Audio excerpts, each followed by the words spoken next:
You ready to do this, Stu? Oh, Spence, I am ready. Punch it, Chewie.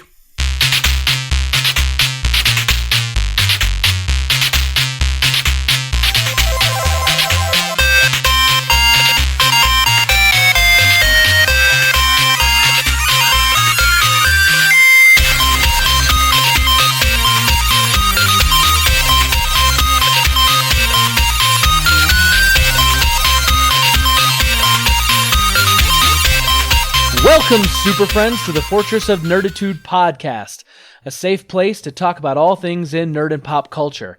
I'm Spencer Stapleton, and my co-pilot tonight is Stu Jones. Howdy, howdy, howdy. Glad to be back. We're two nerds that just refuse to grow up. Thank you for joining us. This is episode number 74. We release every Thursday morning. You can find us on our website, fortofnerd.com. We have links to iTunes, Google Music, Spotify, YouTube, Stitcher, and everywhere podcasts are available. Stop by and relax a while. If you like what you're hearing, hit that subscribe button and get us automatically each and every week in your ear hole. Stu, welcome back to the show. How are you, my friend? I'm good. I am good. I was expecting to be in Portland tonight, and I am not. So that right there is the highlight of my life. Love Portland, don't get me wrong, but glad to be home, actually. You know, I know what it's like, the whole glad to be home feeling. I just spent the last week in sunny California, and it was beautiful. Like, the weather was great. We did Disneyland for 5 days. We celebrated Jackson's birthday, which is actually today. He turned 4 today, but we celebrated in Disneyland last week. But there's something nice about getting home, getting in your own bed, and just relaxing in a place that's comfortable and not, you know, those nasty, scratchy sheets at a, Motel 6 or whatever when you're half a mile from the park. I mean, we didn't stay in a Motel 6, but you know what I'm saying. It's just, there's no place like home. Dorothy Gale. Wah, wah. Yeah, no, it's funny you mentioned that because I sleep in a little more comfortable beds in hotels these days than I used to, but they're still just as foreign. It's big, soft, super soft, extra whatever. It's not my bed. Doesn't matter. It feels foreign. It's weird. You're like, you could line this bed with money, and it still isn't going to be that comfortable. Whoa. Let's, I'll negotiate that with a hotel. I'm not saying it's going to be comfortable. I mean, I'd enjoy it, but it's not going to be comfortable. If you're going to line it with $100 bills. And unfortunately, my luck is it would be pennies. All pennies. That's just... Scrooge McDuck style, just swimming in it. Oh, I've got chills, just gross. Let's move on to something, anything. Dear God. Sticking to your skin every time you try to move, they fall off and chink and keeps you up all night. Anyway. Oh no, that's so bad. It's just a visual now. Dimes, they get lost in places. Ooh. You think sand never, gets stuck in places when you go on vacation. Scrooge McDuck's got a problem. Anyway. Showing up at McDonald's. Yeah, I'd like a double cheeseburger. Just kind of shake out the money. Right. Can I also get some fries for that? Ching, ching, ching, ching, ching. Because I got to shake with those fries. Gross. So last week was crazy. I recorded the last week's podcast a week ahead of time, essentially, and did a quick edit job and got it all up and ready. So I didn't have to do much on vacation. I just got to enjoy 9 straight days with my kids and enjoy Southern California, and it was beautiful. It was great. I am happy to be home though. Like, I love it down there. However, it's nice being home. I did come home and I did do some chicken in that old pit barrel cooker. All right. Well, that crossed off my next question. Yep. No, I've never been to Disneyland. Really? For which my kids will both eventually hate me. My older one hates me for it already. My younger one will learn to hate me as well. She'll get there. Yeah, she'll get there. No, we're going up to Oregon this summer, but it's not Disneyland. But it'll be fun. Do you enjoy amusement parks or theme parks at all? Personally, no. It's like everything. Being an introvert, it is the exact opposite of everything that I find joy from in life. I love the rides. I love the events. I love the carnival games. But walking through, crowds and crowds of people. Mass humanity, waiting in line for things. Just, no, it's not my gig. I mean, I'll get over it. We've definitely enjoyed, we have Lagoon here, but it definitely takes it out of me. I went to Lagoon 2 weekends in a row a couple years ago. That was probably one of the worst experiences of my life that was not surrounded by trauma. So yeah. Yeah. The nice thing about Disneyland, I mean, there's a few things, but the real nice thing about Disneyland is that it's not really an amusement park, it's a theme park. And so everyone there, like all the employees, like they try to keep it pristine and clean, and Sure. they make it so it's got like that magic kind of Disney feel. Like you walk through Sleeping Beauty's castle and bang, you can go right onto the Peter Pan ride, which has been there since it opened in 1955, and it's the same ride. Yeah, doesn't that scare you to death? No, because when you realize like mechanically what's going on there, you realize this thing could run for another 1,000 years and you're going to be fine. Some of these rides are pretty, some of the older rides for sure, a little mechanically, they're pretty simple. They're not crazy. But then you get on other stuff where you're like, doing like the Star Tours and you got to wear 3D glasses and, the whole thing moves and shakes, or the Indiana Jones, like those are more intense rides. But you know what, for us, I didn't go until I was 30, I think, was the first time I went. And my wife wanted to go, so we went as kind of a belated honeymoon. And then now we've taken the kids 3 or 4 times maybe. And it's more, for me now, it's more about taking them and making sure they have a good time. Because trust me, I've ridden Small World and The Little Mermaid and Dumbo and Winnie the Pooh and a Buzz Lightyear Astro Blasters more times than I care to admit. But they love it. They love it. They want to do it, so it makes them happy. So it makes me happy. Yeah, it's funny. I don't know if you're familiar with that egg drop ride that they've got at Lagoon. It's like a dinosaur egg drop. So they have the rocket, which is the thing that just shoots you straight up in the air, or the one that drops you down super fast, or whatever. They have a kids version of that, the egg drop.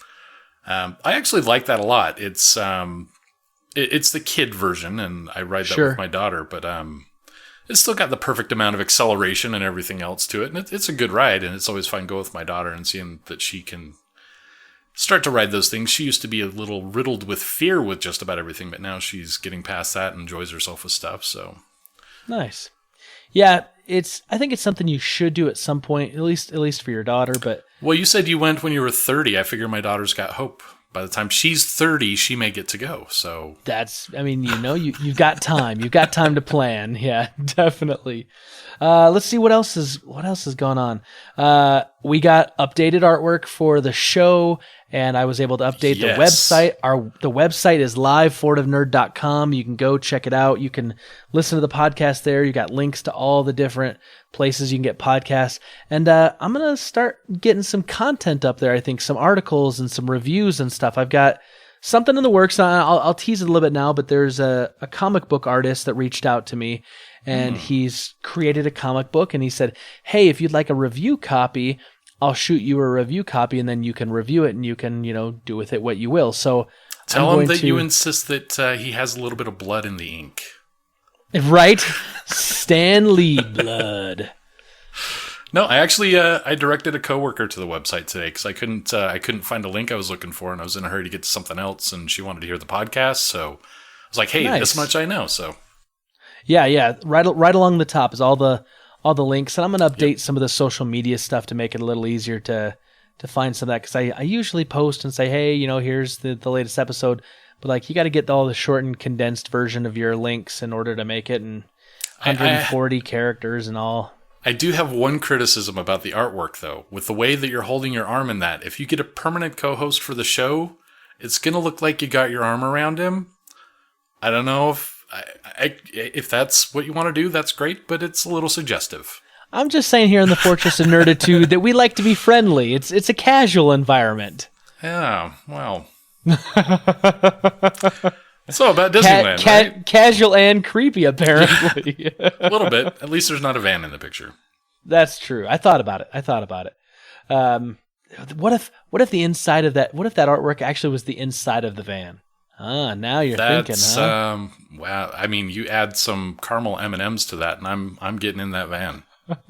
Hey kid, I got some candy, caramel M&Ms, and a podcast. Oh. Yeah. Yeah, my daughter, it's funny you say that because my daughter actually knows what podcasts are, my 7-year-old. And that was a little weird Really? when I told her that I was on a podcast. And she wanted to listen, but I don't think she realizes what 2 hours of listening to Daddy lecture her is. Oh, yes, she does. She knows what that's like. Yeah, she's very familiar. It's like, it's Daddy on a Thursday. I don't get it. What is this anything different than every other day of my life? Yep. Ooh, Yeah, that's yeah. a new idea for a podcast. Just berating your daughter? Listenership of 1? You must listen to this. Otherwise, you don't get an allowance. That's right. Tell all your friends or else. Yeah. So yeah, I'm really excited. It's been kind of a long time coming, but the website is up, and we're gonna do some stuff there, and it'll be good. I'm really excited about that.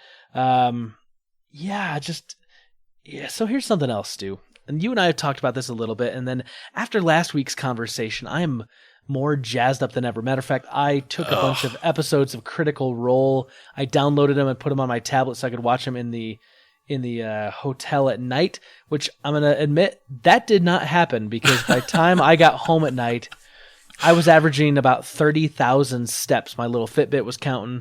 Oh, By man. the time I'd get home, I was so tired. Like, I'd get the kids to bed, I'd lay down for a little bit, and I'm like, I'm going to finish this episode of Punisher on Netflix. And I'd watch like 20 minutes of it maybe because I knew I was Right. really tired and I was out.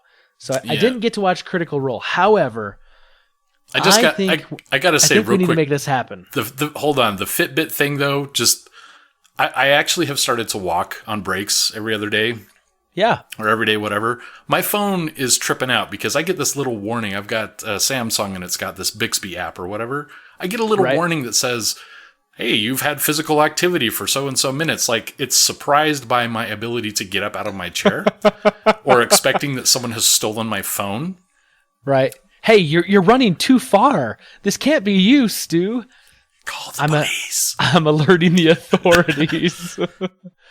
Samsung police are on their way to retrieve your phone. Is it Samsung Police 7 or 8? Because they've got some features on 8 I'm not really happy with, but... I know you can turn the Bixby off, by the way, in 8. I know. It serves a purpose once a week, I think. But no, anyway, D&D. Yeah.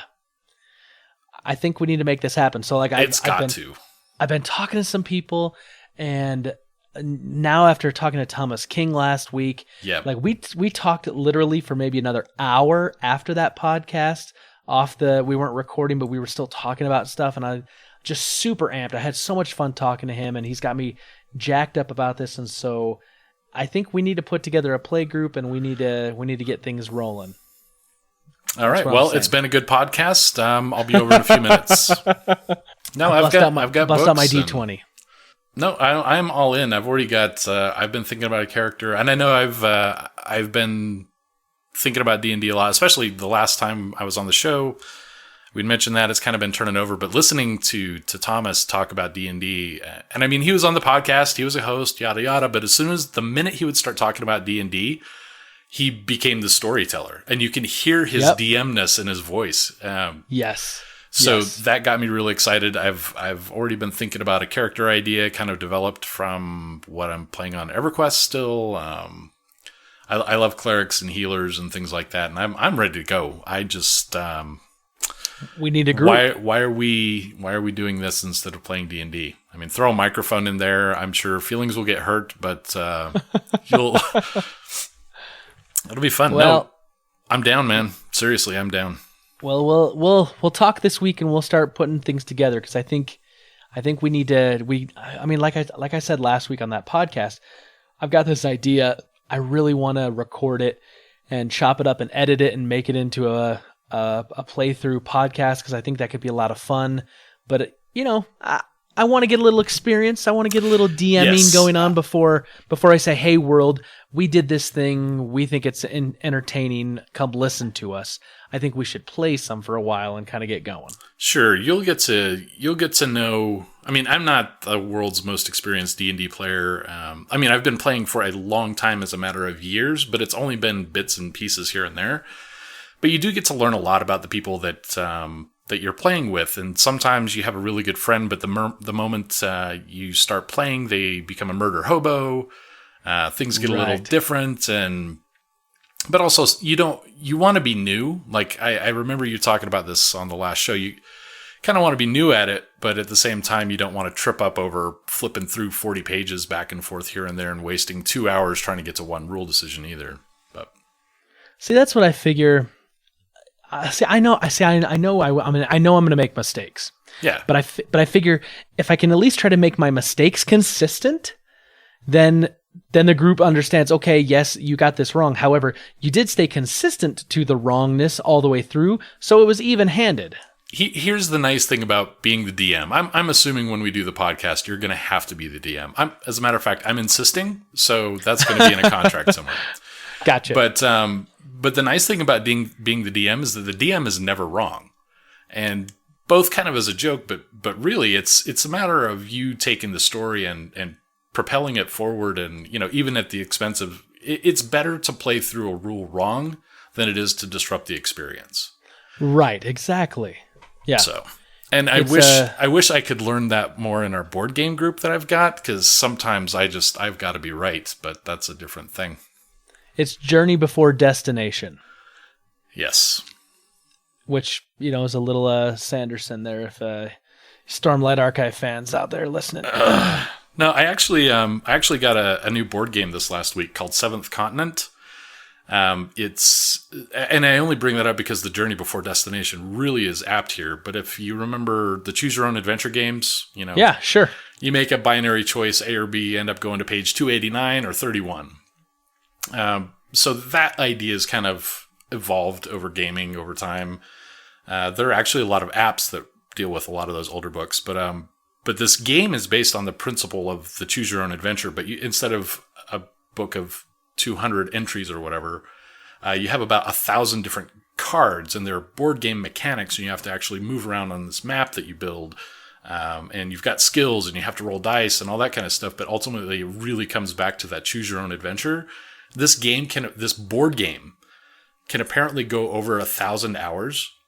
Ooh. And it's just about the journey of it. There's no real ending. You cure these curses that you get throughout the game or whatever, but it's meant to kind of be perpetual and ongoing. I keep relating back to D&D as I'm reading through the rules and preparing my board game group for playing this game, and I'm everything is turning back to D&D. Everything. I see it everywhere. Everything is rolling 20s. Or ones. Only if you're unlucky, man. Only if you're unlucky. Sometimes the ones can be more eventful than the 20s. That's true. So yeah, anyway, we're gonna make that happen. We'll talk. We'll start making some plans. We'll get things shoring up there in that department. One last thing before I think we get to Rebel Intelligence. Next week is going to be a movie club, because we haven't done one for a little while here on the podcast, and that was intentional. I talked with Brita a few weeks back, and we figured we should have done a podcast, a movie club podcast, about 2-3 weeks ago. But we understood that Avengers Infinity War was upcoming, and we did not want to miss that. We did not want to hit it so we would have to do 2 of them in a 2-week span or something crazy like that. I can't believe that it's already here. I was thinking May was never going to come, and then all of a sudden May was starting to come, and then it became an April release, and I couldn't be happier.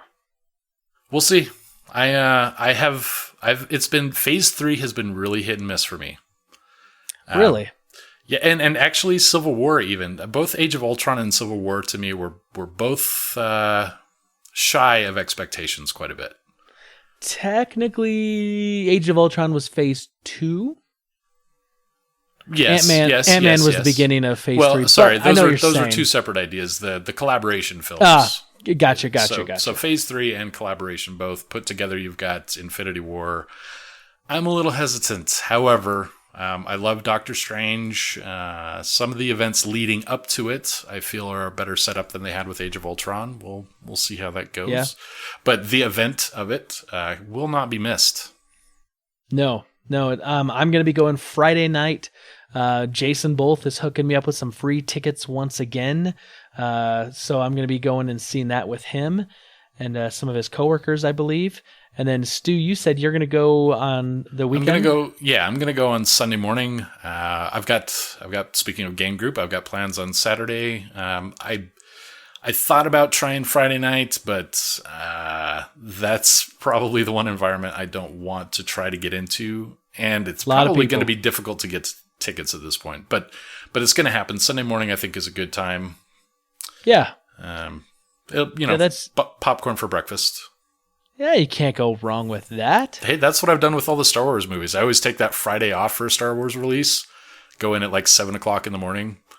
But my buddy who goes with me to all the movies, he goes with, but he's still always shocked by the fact that I get a giant bucket of popcorn. Are you one of those guys that you have to get popcorn no matter what the movie is or time of day? I used to be. Pre-diabetic, blah, blah, blah. I've been a little more cautious of that. I did not get popcorn when I went and saw Black Panther. I did go on Movie Pass. Yes. Yep. Nice. The tie-in. It was $10 a month though. I don't know where the $7 a month deal went, but anyway, so yeah, I did go to Black Panther. I did not get popcorn, but it feels wrong not to. I won't lie. I'm not that big of a popcorn guy. Like if it's there, I'll have a few handfuls, but the problem is those seeds, man, they get down into my gums and like they find their way to like bury themselves into like my brain. I hate it. No, my daughter needs popcorn too. We actually started watching Lost in Space on Netflix. And is that she's been begging. You know what? It's freaking phenomenal at this point. My daughter, like I mentioned, she's been kind of fear-riddled, and intense moments in shows and movies really bother her. Like even the Harry Potter movies, they have a couple scary moments. She can't sit through it. Lost in Space, for whatever reason, it's intense from start to finish, almost every episode, and she's just in it. She's engaged. She's like hooting and hollering at moments of the show. I don't know what this triggered. Well, I suspect that it's because one of the heroes is a kid, Will Robinson, right? Sure. But she's engaged. She loves the show. She's even been sneaking watching it when I'm not around. Oh. Yeah, she's loving it. And I like it as well. It's pretty nice. good. It's something I didn't But popcorn think, has to happen there, yeah. Yeah, it's something I didn't think looked like it was going to be a good idea, because I'm like, I remember that movie was horrible with, what's his face? Joey from Friends. Okay, I can't think of his name. Matthew something or another. It's not Matthew Damon. It's not Matthew Perry, but Matthew LeBlanc. There we go. I knew I'd get there. Yeah, Matt LeBlanc. I didn't see the original TV show, but I saw the preview for this the other night when I was watching some Jessica Jones season 2, and I was like, maybe they I'm going to get over there. Yeah, so the movie tied in directly with the original show. It was basically condensing the original show with horrible acting. But the new one has some modern twists on the characters that I won't spoil for anyone. But they're very interesting. They're interesting on their own, but they're also very interesting as a contrast to the originals for sure. Okay. And they have great scenery, great environments. So the events of the movie, of the Netflix show are definitely gripping. Yeah, I think that's going to be next on my list on the Netflix side. Yeah, so I would do it. We're 6 episodes in. She has sneaked about half of episode 7 so far. But my older daughter actually she's not a sci-fi fan, and she watched it and she loved it. She watched it mostly so she could talk about it with her sister when we go up in the summer for vacation. But she liked it too. It's very rewarding. I think that's really cool, though, that your older daughter, there's like about there's like a 15 20-year gap? Difference, 15-year difference. Okay. I think it's cool, though, that she takes an interest, like, oh, my younger sister's watching this, so I'm going to watch this, so I've got something to talk about with her. Like, that is so cool. I love that dynamic. They worship each other. They're just amazing together. To be frank, it was my younger daughter being born really kind of was a turnaround moment for the older daughter. She had not been doing well in school and, teenage problems and stuff like that. But sure. Her younger sister being born inspired her, and something turned around, for which I'm really grateful. But they've even got. I had a friend's wife was a licensed Pops doll creator, I had her make they've each got Pops dolls of each other. There's an older sister and a younger sister, like wearing their traditional clothes and stuff like that. And that's just kind of like how they are. They're definitely, they belong in a set, in a plastic box, up on a shelf, out of everybody's way. Yeah. I love that because like with my boys, they're 16 months apart. And of course, today is Jackson's birthday. And so like this morning I go in and I wake up the boys and I say, good morning, good morning, Jackson. Good morning, Charlie. Happy birthday, Jackson. And Charlie just like rolls out of bed, super sleepy. And he goes, morning, Jackson. Happy birthday. And Jackson gets up out of bed, walks over, climbs onto his brother's bed, gives him a big hug and says, thank you. And like, it's just like one of those moments where it's like a dad, like I'm like, yes, this is what I want. But like I see that like, they're typical little boys, so they do fight and tussle and whatnot. But I also see like the sweetness and the kindness, like you can tell that they do love and care for one another. And like Charlie looks after Jackson and kind of helps take care of him and make sure, if Jackson's having a hard time and wants to share something, like Charlie will share with him, even if Charlie doesn't really want to share, he will. It's like things like that. Like I see, and so like, hearing that about your daughters, like that's awesome because it gives me hope that as my boys grow, like that kind of relationship can continue on. Yeah. Well, good luck because parenting is not predictable. No, not at all. As evidenced by being woken up at 12:30 last night and being kept awake till 3 a.m. by said birthday boy. Because he didn't want to go to bed in his own bed. And it was a thing. I don't want to talk about it. But so I can call you when I don't want to go to bed in my own bed. You can. However, I have the ability to not answer you. He's in the next room crying for daddy. And unfortunately... Challenge accepted, Spence. Yeah. Dang it. I'm going to get a phone call tomorrow at 3 a.m. Dang it. Okay, well, let's jump into Rebel Intelligence. What do you say, Stu? Let's do that. I always have to let you know, many Bothans died to bring us this information. Rest in peace, you Bothans.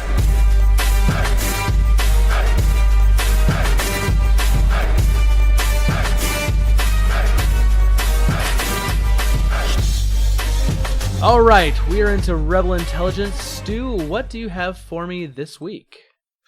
Well, not so much what I particularly have for you, so much as dealing with that one thing that it just can't be ignored, and that is taxes. No, the other thing, death. Oh, dang it! Yeah, Vern Troyer. I don't even know how to really kind of lead into that tactfully. It's just mini me. It sucks. He came to the Salt Lake Comic-Con. I don't think it was a FanX. I think it was a direct Comic-Con. Anyway, he was here. He's definitely phenomenal in personality. Like you watch videos of him or you see him in person and he's just always smiling, always dealing with everything. But yeah, not always the case. You have the hidden demons. He took his own life, which is kind of, yeah, I'm a widower for similar fashion. So it just kind of hits me, and I don't really deal with celebrity death much. For the most part, to be frank, celebrity death, I mean, most of the people that die are really old, and oh no, we got this person taken away from us too soon. Like, he was 95 years old. He was going to go, right. He was going to go in 3 or 4 days anyway, right. If nothing else happened. Carrie Fisher obviously was a bit more rough, but kind of still falls into that same aspect.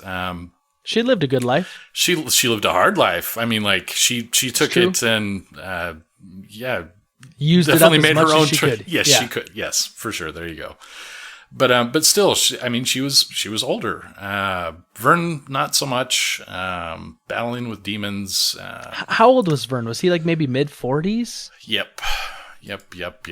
Let's 49. Okay, so late 40s. Still, that's not that old. No, it's not. I can't imagine, like, you have unexpected fame. Like, I mean, anyone who knew him, and I've looked into a couple articles, and, it was definitely a challenge for him to break into acting and to become successful. And especially when you're, short of stature or any number of things that you have to fight extra hard to get noticed for. I would say he successfully overcame that, right? I mean, Mini-Me is iconic at this point. Yeah. Yeah, I mean, that's a pop culture kind of zeitgeist, type of thing. Everyone knows it. Yep. So I don't know. It's got to be rough to deal with the things that you've got to deal with. And depression, I guess, no matter how successful you are, no matter what you're doing, it trumps all, I think, right? Yeah. Yeah. Something like that affects everyone. It doesn't matter how much money you have or where you live or what you do. It's a part of the human condition. Anyone can struggle with depression. Yep. Well, he'll be missed. I know there was not going to be another Austin Power movie, thankfully. But I don't know. He was in a couple other things too, though, right? So he was one of the character monster actors in a couple movies, like the Goblin Banker. Yeah, he was a grip hooker, I think, in the Harry Potter movie, right? Yep. And then he had a couple other parts, but and he did some reality TV stuff, I know, as well, and kind of. I did not. I missed that. I'm not a big reality TV person because I've got reality, but right. Yeah, this was maybe like the back in the late aughts. He did something on VH1, maybe some sort of like rehab house thing. I think I remember that. Yeah. The only reason I remember is because he was like standing on his wheelchair, like peeing onto the carpet or something, and like it made big news because he was heavily inebriated at the time, and I remember seeing that, thinking, man, this guy's got some issues and he's got some problems and he probably needs some help, but well, don't we yes. all? We all have problems. We all need help. Just some things are more obvious than others. So. Yep. I will not be peeing on my carpet anytime soon, but I've had some bad days. Yeah. Well, I don't know really how to segue off of that to what I'm going to go to, but let's just do it. Let's just cut it and clean and let's do it. So, I loved Spider-Man Homecoming. I thought that was a great movie. I really loved Peter Parker in Civil War. I'm really looking forward to seeing what's going to happen in Infinity War with him. But Kevin Feige came out on Sunday and basically said that the sequel to Spider-Man Homecoming is going to be the official start of Phase 4 of the MCU, which is big news. Yeah. But he also says that it's primarily will not be set in New York, which is kind of crazy to me because when you think of Spider-Man, you think of New York because that's pretty much where he's at the whole time. I thought New York actually went out into infinity in the Spider-Man series. Like, that was his fishbowl. Everything. Sure. No matter how far he could get away from New York, he was still in New York. Pretty much. I mean, that's what it seems like. But apparently they've been shooting a lot in London. And then I know that they did some shooting in Atlanta, and Atlanta's kind of a hotbed right now for doing a lot of movie production, which could be pretty much anywhere. But if they're shooting on location in London, I'm thinking we're actually going to see him over in jolly old England. But I think this is going to be one of these things where this is a little teaser. It's a little drop of knowledge. It's a little drop in the bucket. But realistically, we're not going to know why he's there or get maybe an idea of why he's going to be over there until Avengers Infinity War and probably Avengers 4 or whatever they're going to end up titling that one. Sure. Yeah, and I mean, it's so first of all, the whole start of Phase 4 thing for me is like is a little surprising actually, because you kind of see Infinity War as the capstone, right? You had the Avengers, and you had Civil War was the official beginning of Phase 3. Is that right? This is a little blurry. No, but Ant-Man. Ant-Man, I think, was the official beginning of Phase 3. Because Ant-Man was in Civil War, so his movie came beforehand. Well, yet there are plenty of people that were in Civil War whose movies came beforehand, Spencer. Well, that is true. I don't know if you remember the Hulk. Super Friends, check me out on that. I think Ant-Man was the official. Either way, I kind of see Infinity War as being the capstone of Phase 3, but we're not even done yet. No, it's Infinity War, Captain Marvel, and then Avengers 4. I think are the last 3 movies in Phase 3. That's just crazy. There's so much Marvel. So much Marvel. It is. It's true. I will say I enjoyed Black Panther. I've been kind of hit and miss with some of the ones lately, but Black Panther I really, really, really enjoyed. So with that being the official kind of lead up into Infinity War, I'm still psyched, and it was very recent too, right? Yeah. So Black Panther's still going to be in theaters, at some theaters when Infinity War hits. Yeah, it came out in February. My guess is it's going to be out of all the theaters because I think it's going to go. I think it's going to go onto digital like iTunes and it's Vudu still playing and all at that. AMC. That's true, but I think they're going to start selling it like mid-May maybe. So it's probably slated to come out of the theaters fairly soon, I believe. Yeah, it's still a bit of an overlap.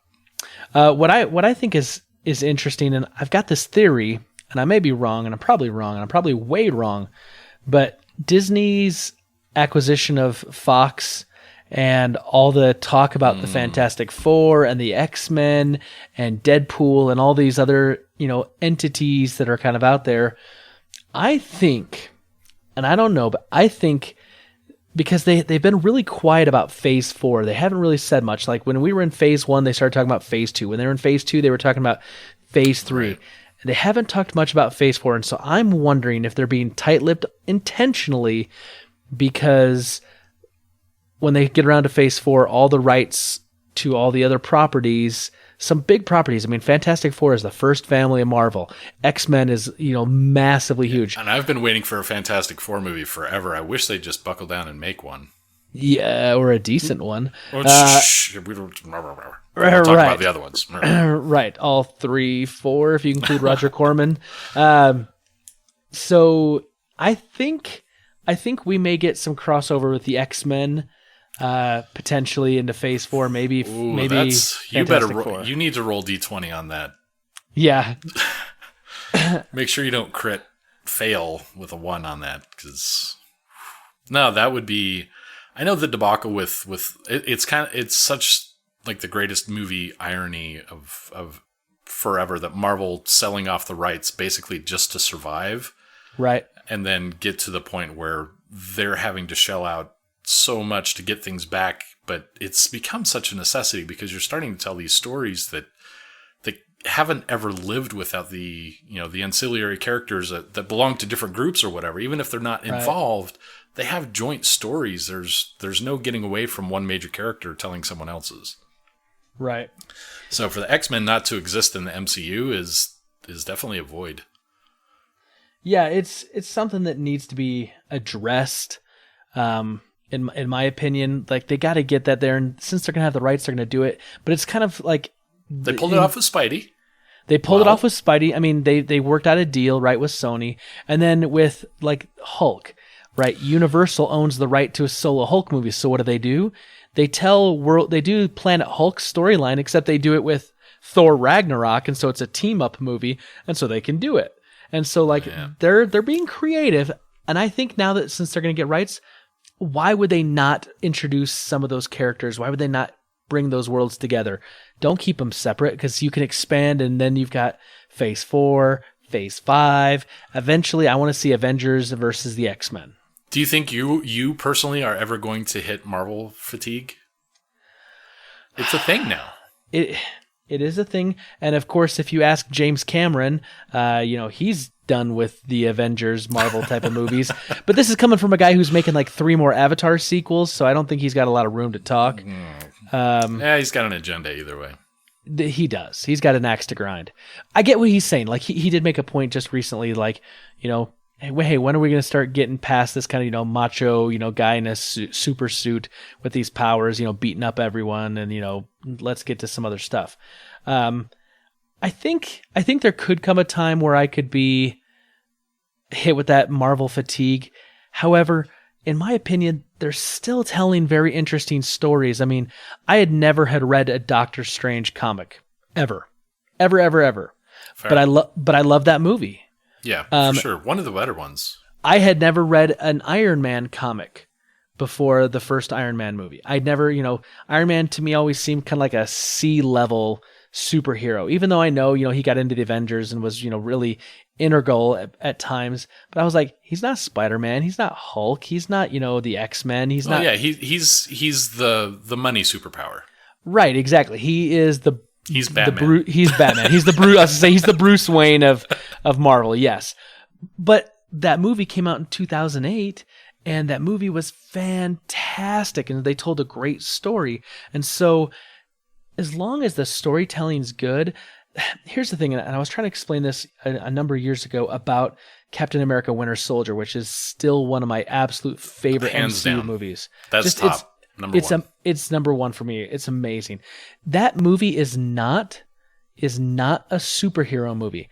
That movie is an action spy movie. It's a 1970s spy thriller movie that just happens to have a character that's a superhero. I had this exact same conversation with Justin, the guy that I was talking about earlier. That we've seen all the Star Wars movies. We've also seen several of the Marvel movies together, which is interesting because we both went to Captain America together. The first Avenger, and we both were like irate at the end of it. I absolutely hated Captain America. I felt the color schemes were horrible. I felt the storytelling was awful. I hated it. We both hated it equally for the same exact reasons. We're definitely in sync when it comes to movies. So we both went into Winter Soldier expecting more of the same, but kind of obligated to go because we're participating in the MCU. And we both were blown away. And we were talking about more similarities to James Bond movies than we were to Marvel movies. Yes. It was crazy, though. It was, oh man, so many scenes in that movie were amazing. So I think once they get away from doing hey, we're going to tell this type of a story that just happens to have superheroes, and it's more of, we're just telling a superhero story now just because it's superheroes with no real kind of story behind it. That I think is when I'm going to start fatiguing out. I've started to feel that with a couple of them. I didn't like Ragnarok. I'm that guy. Really? I'm the one guy. No. My brother Josh did not like it either, and he was on the podcast and talked about it. And so you're not alone. You're in the minority, but you're not alone. Well, me and your brother are now best friends, and we're going to go play D&D together by Spence. Dang it. I know that'll never happen. Josh doesn't want to get anywhere near a D20. Ah, come on, that guy. I know. No, seriously. but yeah, I've started to feel it. So anymore for a Marvel movie to really be enjoyable, it's got to be outstanding. Black Panther was outstanding. Doctor Strange though was number 2 for me. Really? Yeah. Okay, I can get behind that. Doctor Strange was excellent. I loved it. Yeah, but Winter Soldier will be top. It's gonna be hard to beat. It really is gonna be a hard one to beat. However, they're always making more, so something could beat it. Yep. I loved Spider-Man Homecoming. Well, I loved Spider-Man in Spider-Man Homecoming and in Civil War as well. But the movie itself, I don't know. Something about that movie was hard to watch. I did fall asleep. Really? I did. It just didn't grab me. I mean, I can't picture anything that I didn't like about it, but it didn't have me engaged the whole way through. It did have that real jaw drop moment for me, though, and I kind of feel like some of the more recent Marvel movies, I haven't had that jaw drop moment where I'm like, oh my goodness. But that moment in Homecoming when he shows up to take the girl out to the like the homecoming dance, and the door opens up and it's the dad, and the dad is Vulture, and he realizes it and sees him, and like the comprehension, the recognition on his face. I was like, oh crap. I'm like, did not see that coming. I liked that. For me, that was a good moment. Yeah, I can see that. And so, I like storytelling. I like good storytelling. Yeah, for sure. What else you got for us, Stu? Oh, that's right. We're doing a whole other show. So right. I mean, it's not like there aren't podcasts that just deal with MCU, right? Right. So going back to Doctor Strange, Benedict Cumberbatch, Sherlock Holmes. Sure. So Martin Freeman came out with some comments recently, basically about, to paraphrase, I think I put it better than they do, is that that fans kind of hold the show hostage these days. And the expectations that fans have for the show have made it an unenjoyable experience, and that he's pretty much done with it all, not coming back for season 5. So I guess that did not ring true for Dr. Holmes. And so he's kind of come out publicly and said that basically that's shenanigans, and that you can't let it get to you in that way. Let's see, there was a specific quote here, and he kind of started it off pretty strongly, which is funny because he's a very mild-mannered person. He's very, British. Very British, yes.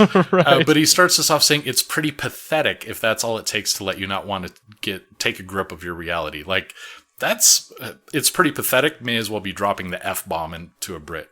Right. So yeah, I mean, that feels to me like there's definitely some animosity coming off of that as well. And I guess when you're working with someone as long as they have, there's definitely bound to be some of that. But yeah, I think it's interesting that Martin Freeman was kind of giving the finger to fans kind of there, and Benedict Cumberbatch is, oh my God, I said it right. He's in support of just letting it kind of roll off your shoulders. See, it's interesting to me is that Martin Freeman would say that, because I kind of get that. Like, I kind of understand. You get these big shows that the fans get super invested in it, and it's kind of like Doctor Who. Like, Doctor Who is one of those shows. Exactly, Doctor Who. The fans get like super invested in it, and they know, well, the Doctor only has 12 regenerations, and da-da-da-da-da, and da-da-da. Oh, right. And like, it kind of starts putting you into a position where like it gets harder and harder to write, because if you get too creative and you go too far out of the mainstream of what the fans expect, fans may rebel and bolt, and you want to keep your viewers viewing the series, the program. And so like I kind of get that maybe that's kind of what Martin Freeman is kind of saying, like, it's not becoming fun. We can't do the things we want to do maybe. But I like that Benedict Cumberbatch is like, listen, you got to be stronger than this. We do what we want to do. We enjoy it. And if you're letting some other people who have no part of the creative process at all shake your ability, then, time to nut up, Buttercup. Let's be tough. Let's be men. Brett would never say that, Spence. That's true. I injected a little American into it. Now, they may throw like a Kinder Egg at you with a toy surprise inside, but then you'd get busted at customs and... Yeah, I've heard about these illegal chocolate eggs before. I wanted to join the show at that moment when he was recording that, because it's absolutely true. Those things are actually illegal. That is weird. I'll have to look into that. I want to find out why it's illegal. Something with it's customs? a choking hazard. Really? And that's why? That's why it originally came out. So when they came out with the new ones, they had to put a special opening mechanism in it and all that. It's ridiculous. It's really, truly ridiculous. But yeah, it's a real thing. But so it's interesting because this kind of ties into what I want to talk about a little bit later. But fan obsession driving the creative element is a crazy thing these days. Like, you see it in games and video games and movies, and you make something from the soul, like Sherlock Holmes was. It wasn't any, no group of fans got together before it was made and held anyone hostage and said, you must make this show. Wait, you mean the Sir Arthur Conan Doyle brigade didn't like beat down the doors of the BBC and force him at gunpoint to make this show? I'm going to say no, they didn't, but I have heard of Stranger Things. But I've seen Stranger Things. Yeah, so have I. Yeah. But yeah, the fans grab onto something that you created from the heart, and because it was good in the first place, those fans start flocking to it. But then suddenly there's that changeover where the fans are in control. Right. But they feel they should have the ownership of it. Yeah, and you've got this entitlement to the way the show plays out. And I mean, we see this in the fandoms as well, right? It's like Star Wars and Star Trek reviews now are not based on, is this new? It's based on expectations that you have of the series. Right. Yep. But at the same time, if you're an entertainer, then why would you take that too much to heart? I mean, your job is to entertain people, and the writers ultimately make that choice and stuff like that. So you just kind of play the part and just do it with passion, hopefully, and that's how you become more famous. I feel like Benedict is. I like him more than RDJ as Sherlock Holmes, though I did enjoy RDJ in the first one anyway. Right. Yeah. I have seen 3 3.1 seasons of Sherlock. I saw the Christmas special as well. I haven't seen anything in season 4 yet. I haven't seen it's season in the 4 list. either. I've seen season 3 in the Christmas, but I haven't seen 4. It's on my list. It's on my list. Speaking of entertaining, Bruce Campbell, the chin in Hollywood, is no longer going to be entertaining people as Ash Williams, the title character from Ash versus the Evil Dead, or if you know him, I know you may remember him from the Evil Dead movies, Army of Darkness. This was Evil Dead was a movie 1981 Sam Raimi did. Like he literally Spider-Man trilogy. Yeah, the pre Tobey Maguire Spider-Man. What's interesting though about that was like it was kind of this comedy horror movie, and then it was like a college project he made basically with Bruce Campbell, and then eventually he got a bunch of money, and so like then he kind of remade it as like the second movie, and the second movie is kind of a remake of the first movie, but it was higher production value though. Yeah, I didn't know any of that going into it. I had actually seen 3 first. Army of Darkness? I had seen either 1 or 2. I don't remember which, but okay. So I go back later in life and I see Army of Darkness, and so I'm like, hey, I'll watch the whole trilogy. And I had no idea that the remake aspect of it was there. And so I watched 1 and 2 back to back, and it was very confusing because it was really the same movie. You're like, I just saw this. This just happened. So like I've seen part of the first one, but I've seen all of Army of Darkness a number of times. Oh yeah. I love that movie. It just makes me laugh so much. So anyway, I was really excited a number of years ago when Starz, and I don't have Starz, so I haven't seen this, which kind of really irked me, but Starz put out a show, Ash versus the Evil Dead, and basically resurrected the character and brought now, was that literally or figuratively? Resurrected the show, the character? I don't know how that all works. Do you have an Necronomicon handy we can look it up? Dang it. No. I figuratively, let's say, because literally Bruce Campbell's been around for a little while still. And his character Ash just lost an arm and got a nice chainsaw appliance at the end of Army of Darkness. Armageddon? Oh, that was rough. I like it though. Anyway, Starz has canceled it. It's in its 4th season. They're basically going to air 2 more episodes. And the interesting thing about this was there was no real reason that was given. They basically just said that it's canceled, and nothing was really kind of given. So anyway, a quote here from the press release says, Ash versus Evil Dead has been the ride of a lifetime. Ash Williams was the role of a lifetime.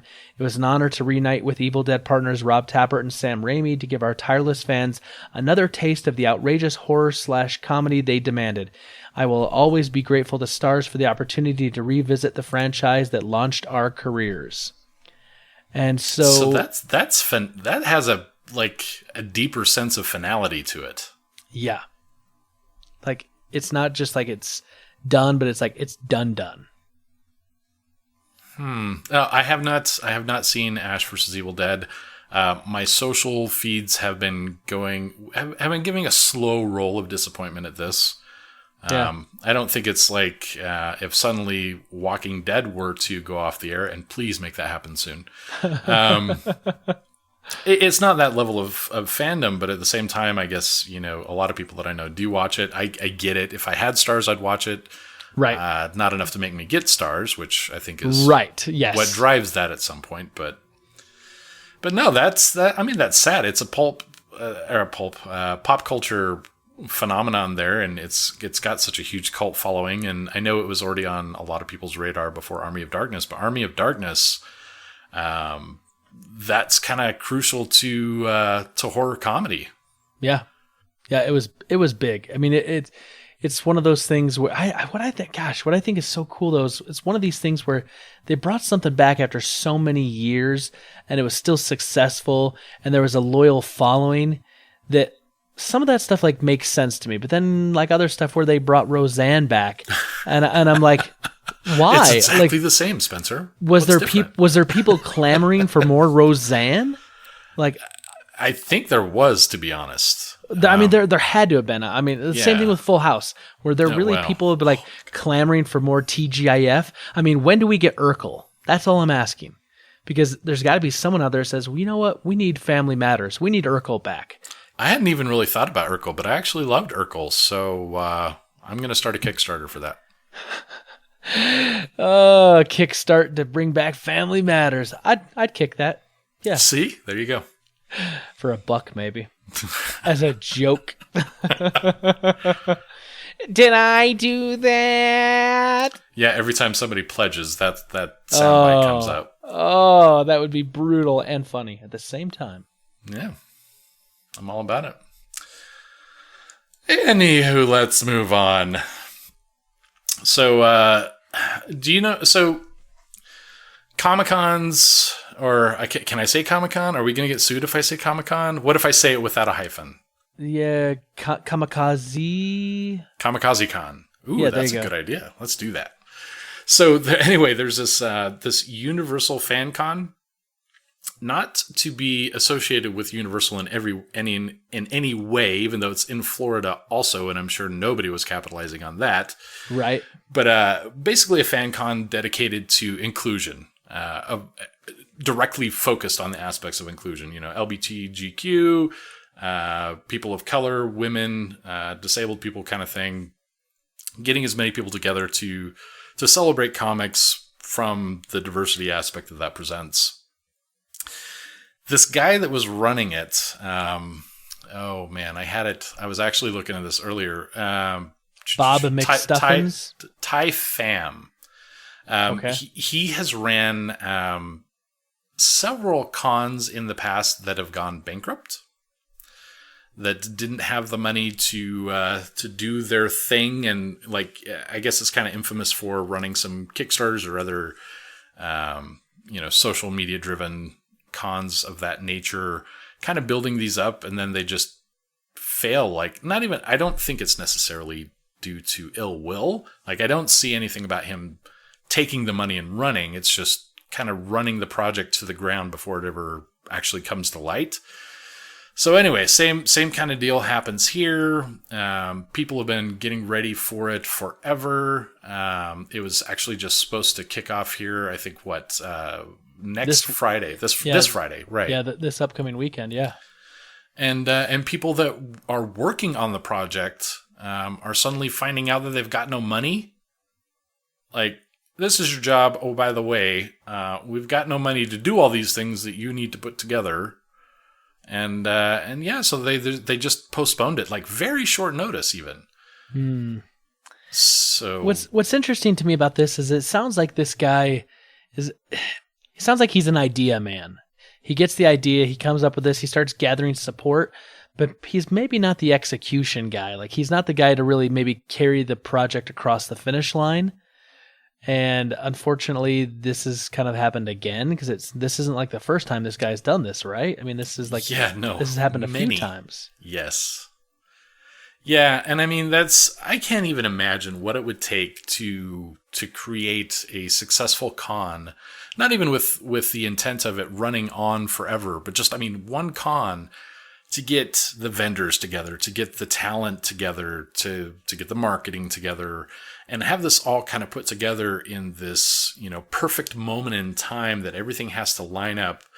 I can't imagine that going so well. I mean, I'm a project planner by trade, and I can't even imagine the work that would go into it. You've got Salt Lake Comic Con, and I only bring that up because of familiarity. Right. There have been problems, but yeah. I mean, you figure you get 90% of the way there, the 10% that's left kind of works itself out. And so far, I mean, this con came out of nowhere, and it's huge.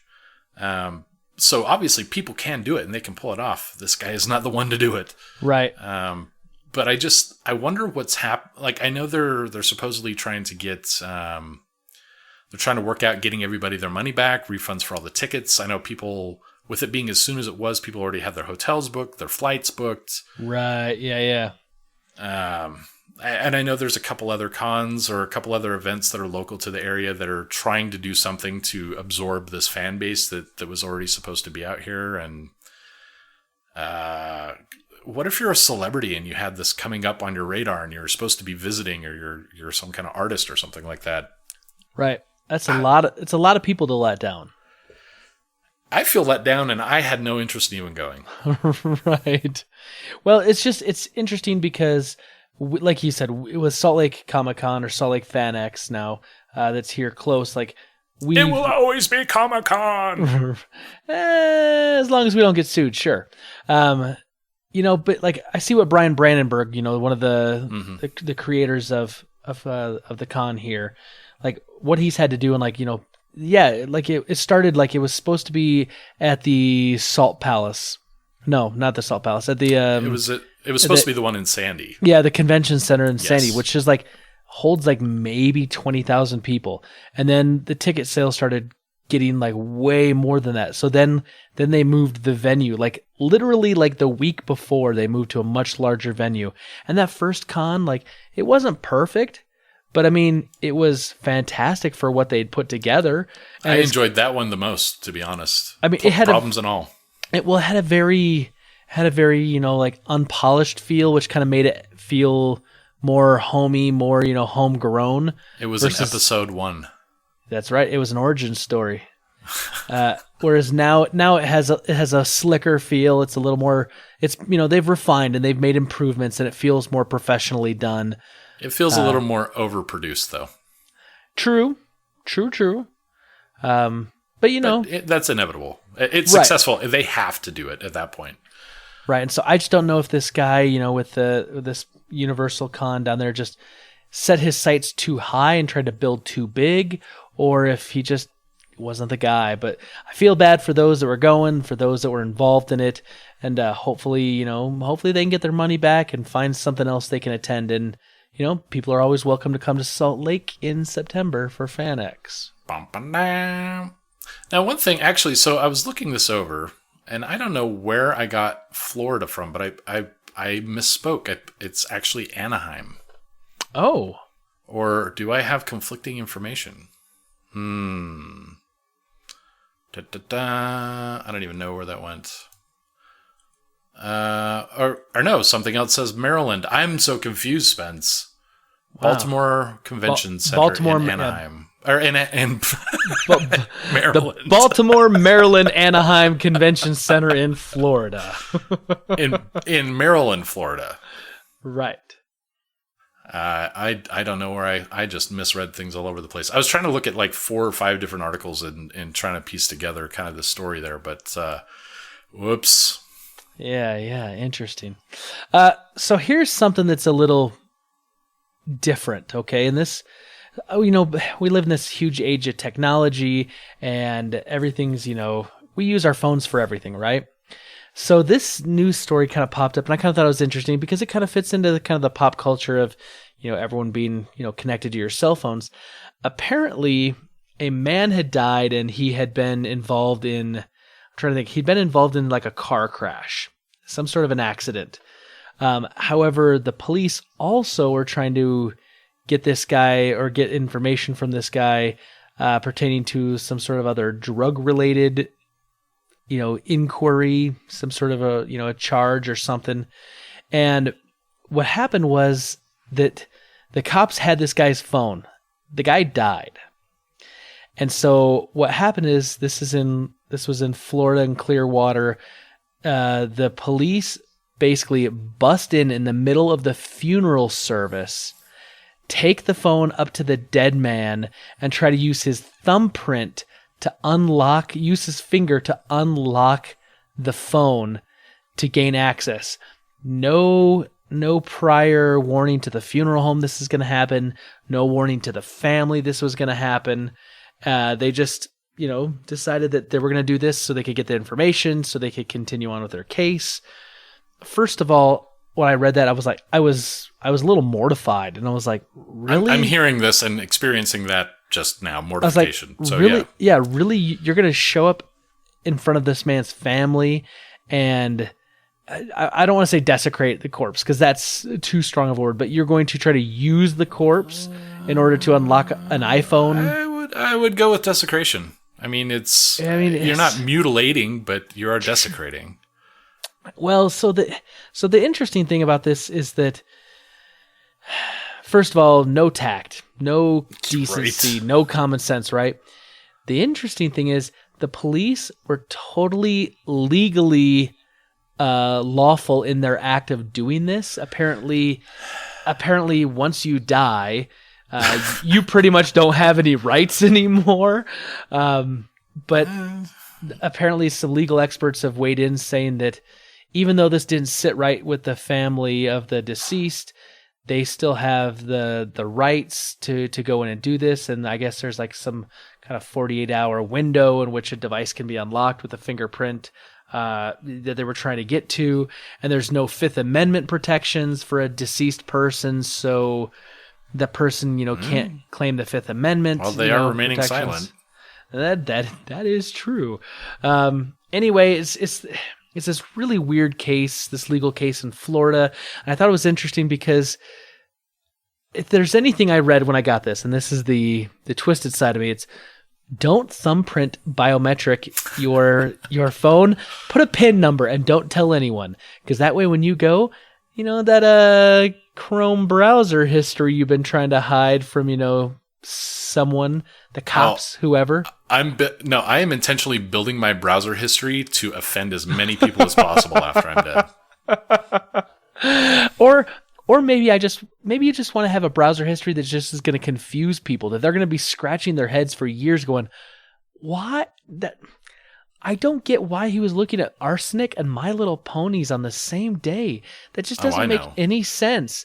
Was he thinking Jonestown, but My Little Ponies? I don't know, just to throw people off, right? Yeah, that's funny because I am actually required to use biometric device on my phone for work. Really? Yeah. We have to use a layer of protection above and beyond like the passkey stuff. Yeah.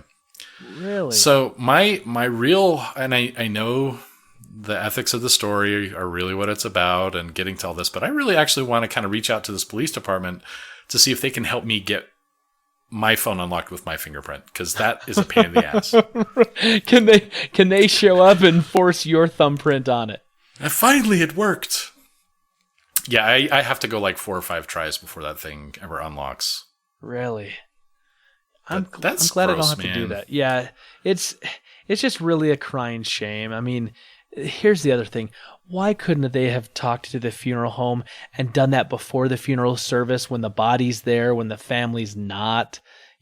Something that maybe would have had a little more dignity for the family that's trying to grieve a lost loved one. That's all I'm saying. I don't know, man. That's crazy stuff. I've got a thought rolling around about this, but I think my brain is refusing to put it all together. It just, I don't know. Yeah, the lack of tact. Could you imagine being one of the police officers and being told that that's what you're doing on your next beat? Right. So we've got Jones and Mahoy are going to go work over on the overpass there and see if we can get some speeders.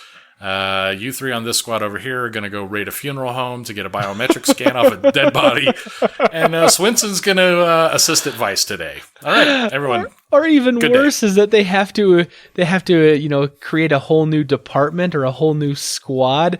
You're on the dead biometric department, and your whole job is, oh my goodness. I mean, to serve and protect, I don't think that has anything to do with serving or protecting. And a certain percentage of cops have to be bad cops. So what does a bad cop on that squad do? Chop off the thumbs. Oh. just go with like a cigar cutter and slip it around the thumb and snip.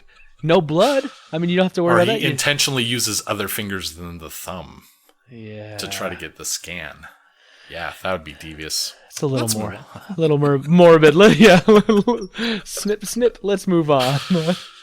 Oh, well, yeah, I mean, completely related to that last. No. Anyway, so all right, so we've been talking D&D. Yes. A little bit. You may have just soon had to be a lot. You may have just had an entire show dedicated almost exclusively to that.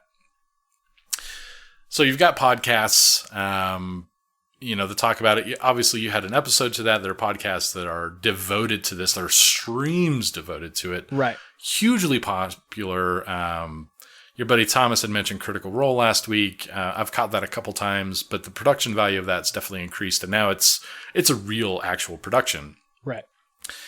So, Wizards of the Coast, they have not been the most financially smart or made good business decisions when it comes to a certain other product of theirs, but they've always had their thumbs on the pulse of D&D, so it kind of makes sense. They come out with new campaigns on a regular basis. Last one that I was really interested in was a revamp of Temple of Elemental Evil. Now they've got one that they're trying to kind of push out. They've got it in their adventure club or whatever that is. Mordenkainen's Tome of Foes.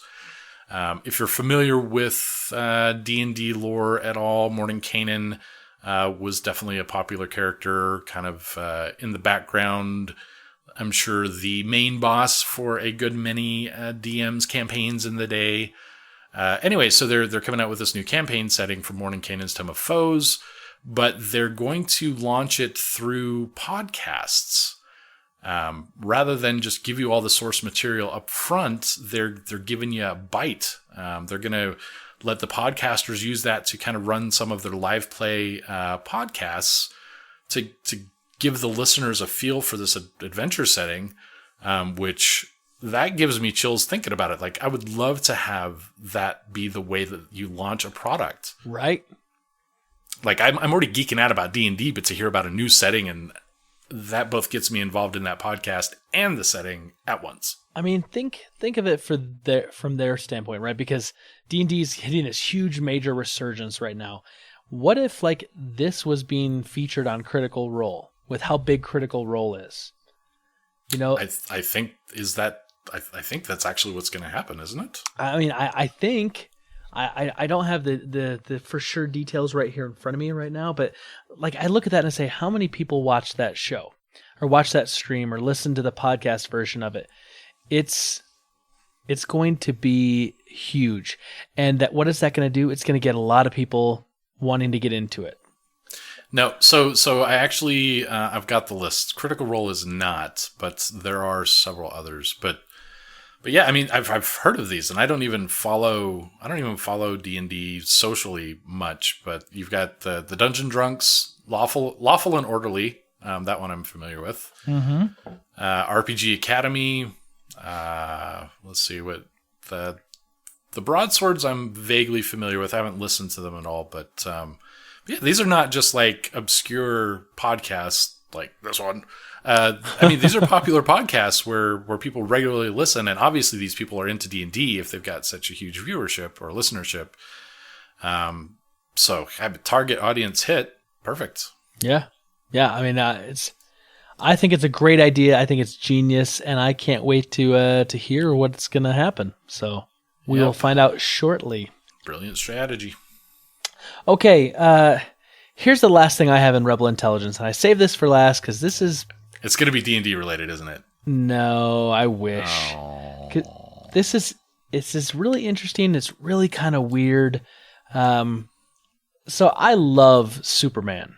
When I've heard that, Krypton. Yeah, that's a thing, right? Yeah.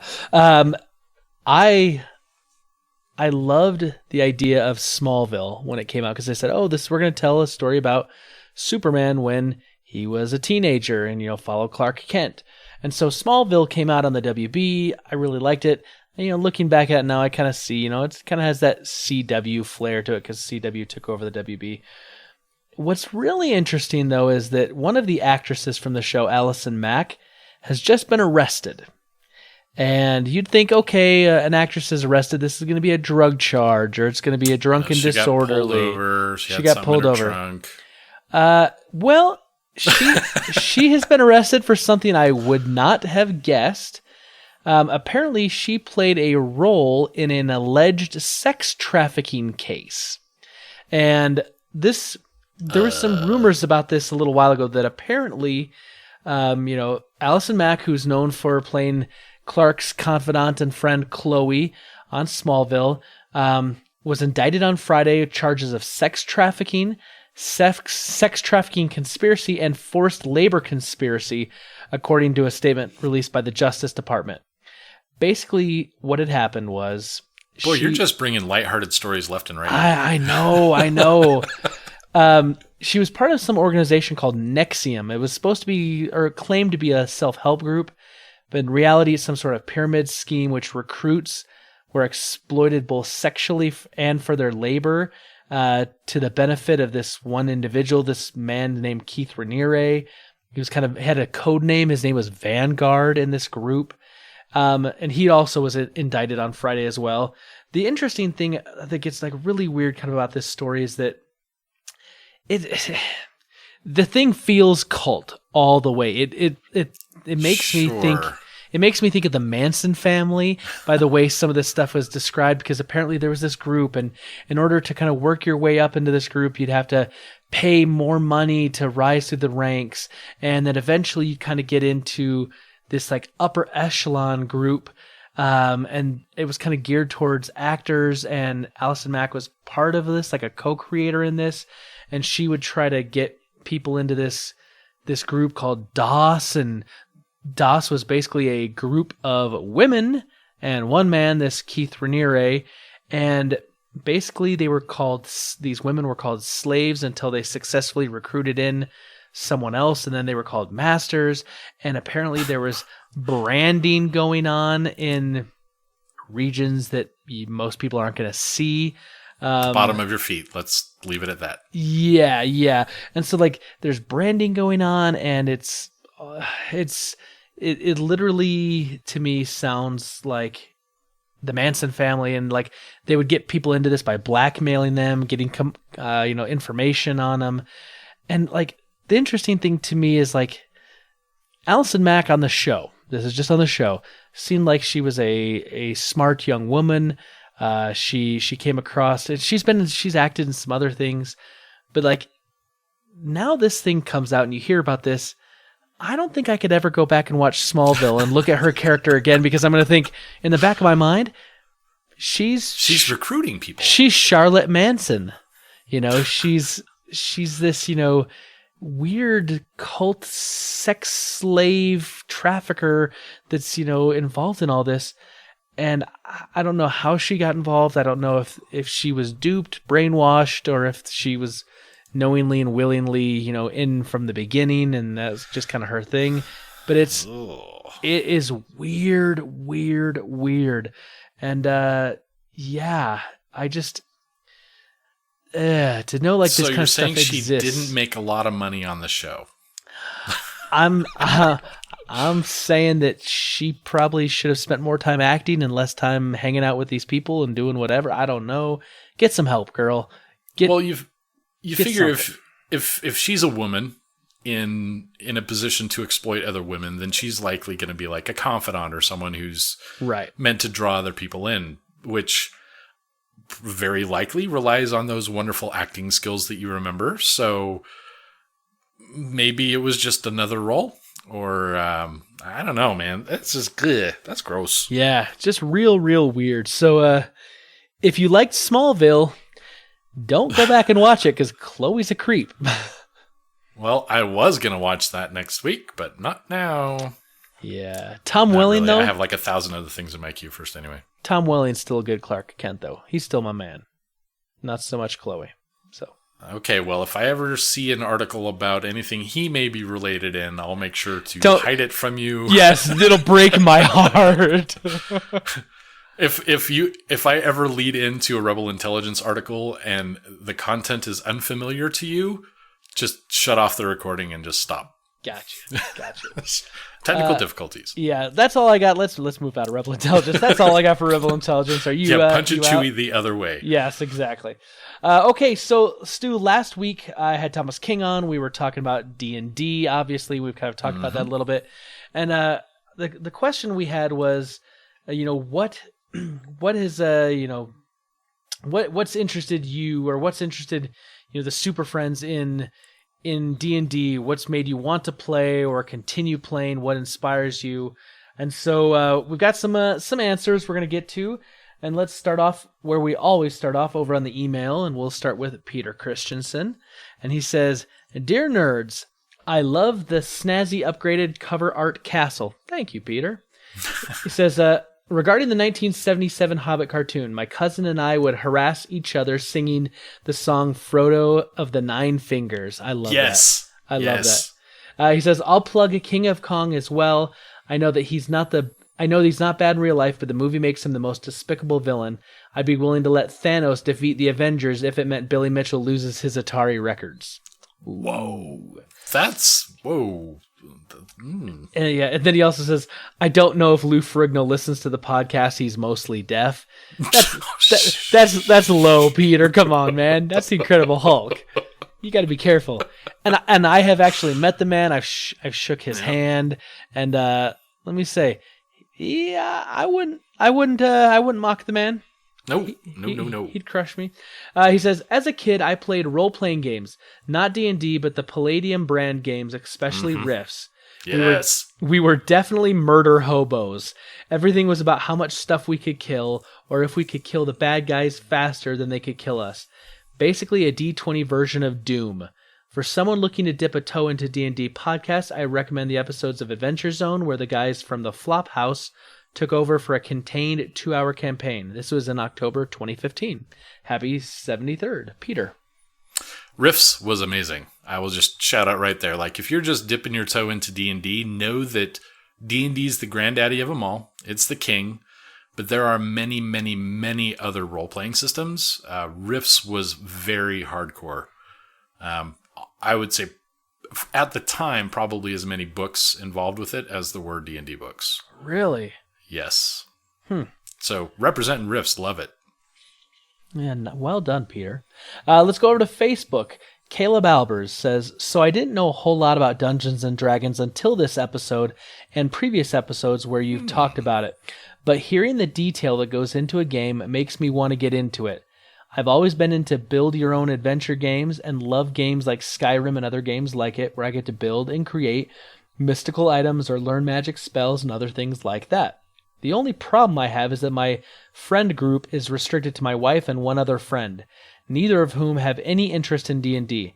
But if I were to find a game that was set in the land of Skyrim or world equivalent that needed an extra player, I would be down to learn and possibly get into this world. So what it sounds like to me is Caleb is basically saying, I need friends that play D&D so I can join them. That's fun. I've been a victim to social restriction, I guess is the best way to put it, where you just don't know people that play, or you don't have the availability to meet other people that play. And that's a rough place to be in when you want to get into something and it's just not available to you. Right. And I've played D&D solo. There is nothing sadder than playing D&D solo, where you're the DM, you build a dungeon, you make up monsters, and then you just roll dice to overcome them. It's not a role-playing experience at all. Anyway, I identify with that, and I wish you luck in finding a group that needs a player or finding an alternative to that, because that's a tough place to be in. But, Spence, it illustrates what your show can do. You're getting someone else interested in it. That's right. I'd say take Thomas King's advice from last week. This is exactly kind of what I started doing when I was kind of looking around, getting into it a little bit, asking some questions. He said he just went to his local game store and just asked, hey, do you have any people that play D&D? And they said, yeah, and they kind of gave him some information on when and where, and he showed up and kind of got into it. And because I find that, Stu, you know this because you worked at a local game store, and I did. I ran a community for a living card game at the said local card game store for a while, and we've talked about that. But I find that people that frequent those places, people that show up and play board games and play living card games and collectible card games and D&D, Warhammer, whatever they're into, right? I find that a lot of times those people, while they may not always be the most outgoing of people, if you were to show up and say, hey, I'm kind of interested in learning this, do you mind if I watch, or would you mind, maybe kind of talking through what you're doing? And I find that most people that visit and frequent card game stores or board game stores like that tend to be kind of okay with that, because they want to share their love of whatever adventure they're involved in with others, because they understand that can build a community, and more people to play with is always a good thing. Sure. And I mean, the game companies themselves have keyed into this. Like, you have the D&D Adventure League, Right. which is designed for that purpose. It puts people in your store on a weekly basis, run by the people that play the games at the store on a regular basis or frequent the store, whatever. It gives you an easy-to-play module that gives you that first free hook, right? The first taste is free. Then you're going to come back for more. But they're simple adventures. They kind of go through a story arc. Like, I would be very surprised if there wasn't one for Mordenkainen's that just had a simplified version of the campaign setting they've got. The challenge here, and I ran into this both as a game player and then as someone who was running a game store, is that yes, you have that 90% of people that are really outgoing and want to share what they love with you. Like, you have people that bring in board games all the time. There's almost nothing that will get them more excited than bringing someone into their world. Sure. And that's more so true with D&D than anything else, because it's a social game by nature. It only takes that 1 out of 10 experiences to make it very difficult and unwelcome for a many great deal of players. You have, and I'm not using this as a specific example from real life, but I'm not nodding my head very emphatically, but there was one person at our store who was very, very loud, like crazy levels of loud, and would frequently get, notification from people at the store that, hey, you're interfering with other people's ability to enjoy their games. And he always meant well and tried to fix it, but sure enough, within that night, he would be extremely loud again. And it wasn't just a loud person, but loud and detracting and saying inappropriate things. And you probably even know who I'm talking about. Yep, I'm pretty sure I know who exactly you're talking about. So those experiences make it difficult to keep some people. Anyone who's on the fence, anyone who has a hard time being around other people or avoid confrontation, whatever the case may be, the stereotype, the unfortunately true stereotype exists. It's not as prevalent as people would think, but it only takes one encounter. Yeah, exactly. And then you're turned off. So that's a real thing. But I would not use that as a reason to deter anyone from going to a game store. Most of the people are very nice, and if you have a little bit of thick skin for that one encounter, you're going to do well. People will love having you around. People want to share the experience. And it's fun. I've done a couple D&D Adventure Leagues. They're a lot of fun. Yeah. Let's go over to Twitter. Skinny Matt at Skinny Matt K says, I've always been intrigued by the games. Once I started playing JRPGs on my SNES back in the day. That's a lot of acronym. Right. Japanese role-playing games and Super Nintendo Entertainment System. In case you're listening to this podcast and you don't know that. LOL. Right. LMAFO. Yeah, you got it. That's a song. A band. That's a band. Party people in the house tonight. Yeah. It says, also my 10-year-old wants to play, so now I really want to learn so we can play it together. See, I like that idea, right? Because the family that plays D&D together stays together. Unless they split the party. That is a fail. Thomas King told me last week, never split the party. Son, if you split the party, you're out of the will, and you're doing the lawn. Nerdish67 at dspin67 says, I was always curious about D&D, never found anyone to introduce me to it. Well, see, now you got us. We're going to introduce you to it. Oh, careful what you wish for. Right. You're going to go down that rabbit hole and you're going to wish you hadn't. Brad Kabowski at Brad Kabowski says, just seeing how much fun some campaigns can be and how comical they can turn out depending on the crew. I never got to play, but I always wanted to give it a shot because I love the idea of building a world for your friends to have an adventure in. I love that. Yep, the whole comedy aspect of it though is a tightrope because it can get to the point where there's too much comedy and things don't get done. I will say that from experience. I think it has to come naturally. I think if you're having a good time and like silly things occur naturally, that's great. But if you're trying to force it and you're trying to force the comedy, not so much. It happens though. It happens. That is true. Thank you, Super Friends, for answering our question of the week. We appreciate your interaction. Once again, you can always interact with us at all the usual places, which is going to be our email, fortivenerd@gmail.com, Facebook, which is facebook.com/FordofNerd, Twitter @FordofNerd, or you can get a hold of us on the old voicemail, which is 801-477-7687. And, keep that up. We're going to keep asking you questions, and we're going to ask questions because we haven't done that in a little while, and I like having you guys ask us questions because that's always a fun thing to do as well. Stu, how can the stupor man did I tell you it's been a long day? How can the super friends help us out this week? Send pastries. Ooh. Oh, also, another thing that might help is if you could rate us a good old 5-star on iTunes. They definitely use an algorithm that's based on recommendations, and when there are a gazillion podcasts out there, the more help we can get, the better. And if you can find a way to work pastries into your recommendations, like if those come at the same time, I'm okay with that. Although, technically, let's be honest, I probably won't eat them because they're going to be too much carbs, so... Yeah, I'm the worst diabetic ever. I will eat them. I would feel guilty to let them go to waste.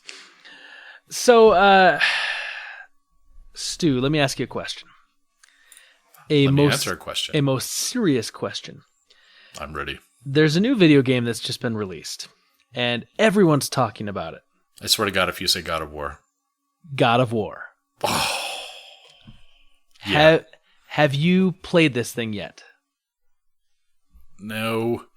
I bought it. It is in my download queue. I haven't fired it up yet. So much going on right now. Yeah. But the hype is stronger than any game I have seen in recent history. Seriously, okay, so I'm not usually one to buy into the video game hype on a game unless it's something I'm really interested in. I had no intention of getting God of War because I've never played a God of War game. I played the original. I played it a little bit. I honestly didn't like the format. It felt... I'm not a platformer guy. Yeah. I have nightmares from Super Mario that I never got over. Was it Super Mario 2? Because I can understand that. No, 1. 1, really? 1. I mean, I played it. I beat it. I just, PTSD there all over again. Yeah.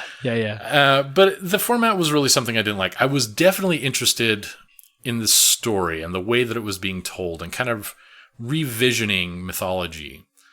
I loved that, and I got it because I thought I would like that enough to get over the format type. I was wrong. Yeah. But I've kind of kept an ear about it. I enjoy listening to people talk about playing the game. The new one. I downloaded the game. Because the hype is like ridiculously crazy, and everyone's talking about it. And there's something to be said for playing a new video game when everyone else is playing it. I don't get to do that a lot because I have a big backlog, and I've got a podcast and a motorcycle club and a family and a job and a D&D thing. Group. I'm trying to get it going off the... Let's just say it's happening. Well, we're just going to call it a D&D group. There you go. So I've got things that are going on, but I downloaded this thing, and I've actually played probably about the first hour and a half of this game already. And there's a part of me that wishes I was playing it right now because it's been on my brain for like the last 2 days. This is going to impede your ability to put together a D&D group, isn't it? No, because I typically try to play... maybe. I don't know. Yeah, exactly my point. What's interesting to me, though, about this is a big game, right? This is a big AAA title. It's a big monster game. And the hype is real. And so I went out and bought it just solely on the hype. And so far I'm loving it. I'm really happy with it. Granted, I'm not very far into it.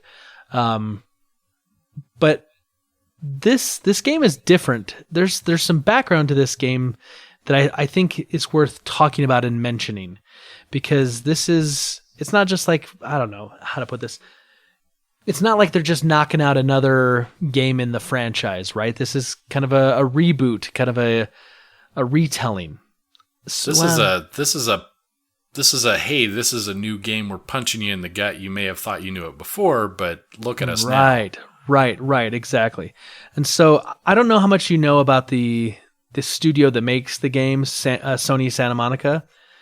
But I know some Sony stuff, not too specific about the Santa Monica, but I know there's definitely been a few years back. There was a big shakeup with a lot of Sony properties. right, so about 4 years ago, the studio that put out this latest God of War game, they were working on a game, and there's actually been some artwork that's been released. It kind of looked like it was maybe some sort of like a space-based game, something to do. It looked really sci-fi, but Sony canceled the game. Like when it was, when this studio was kind of like riding really high.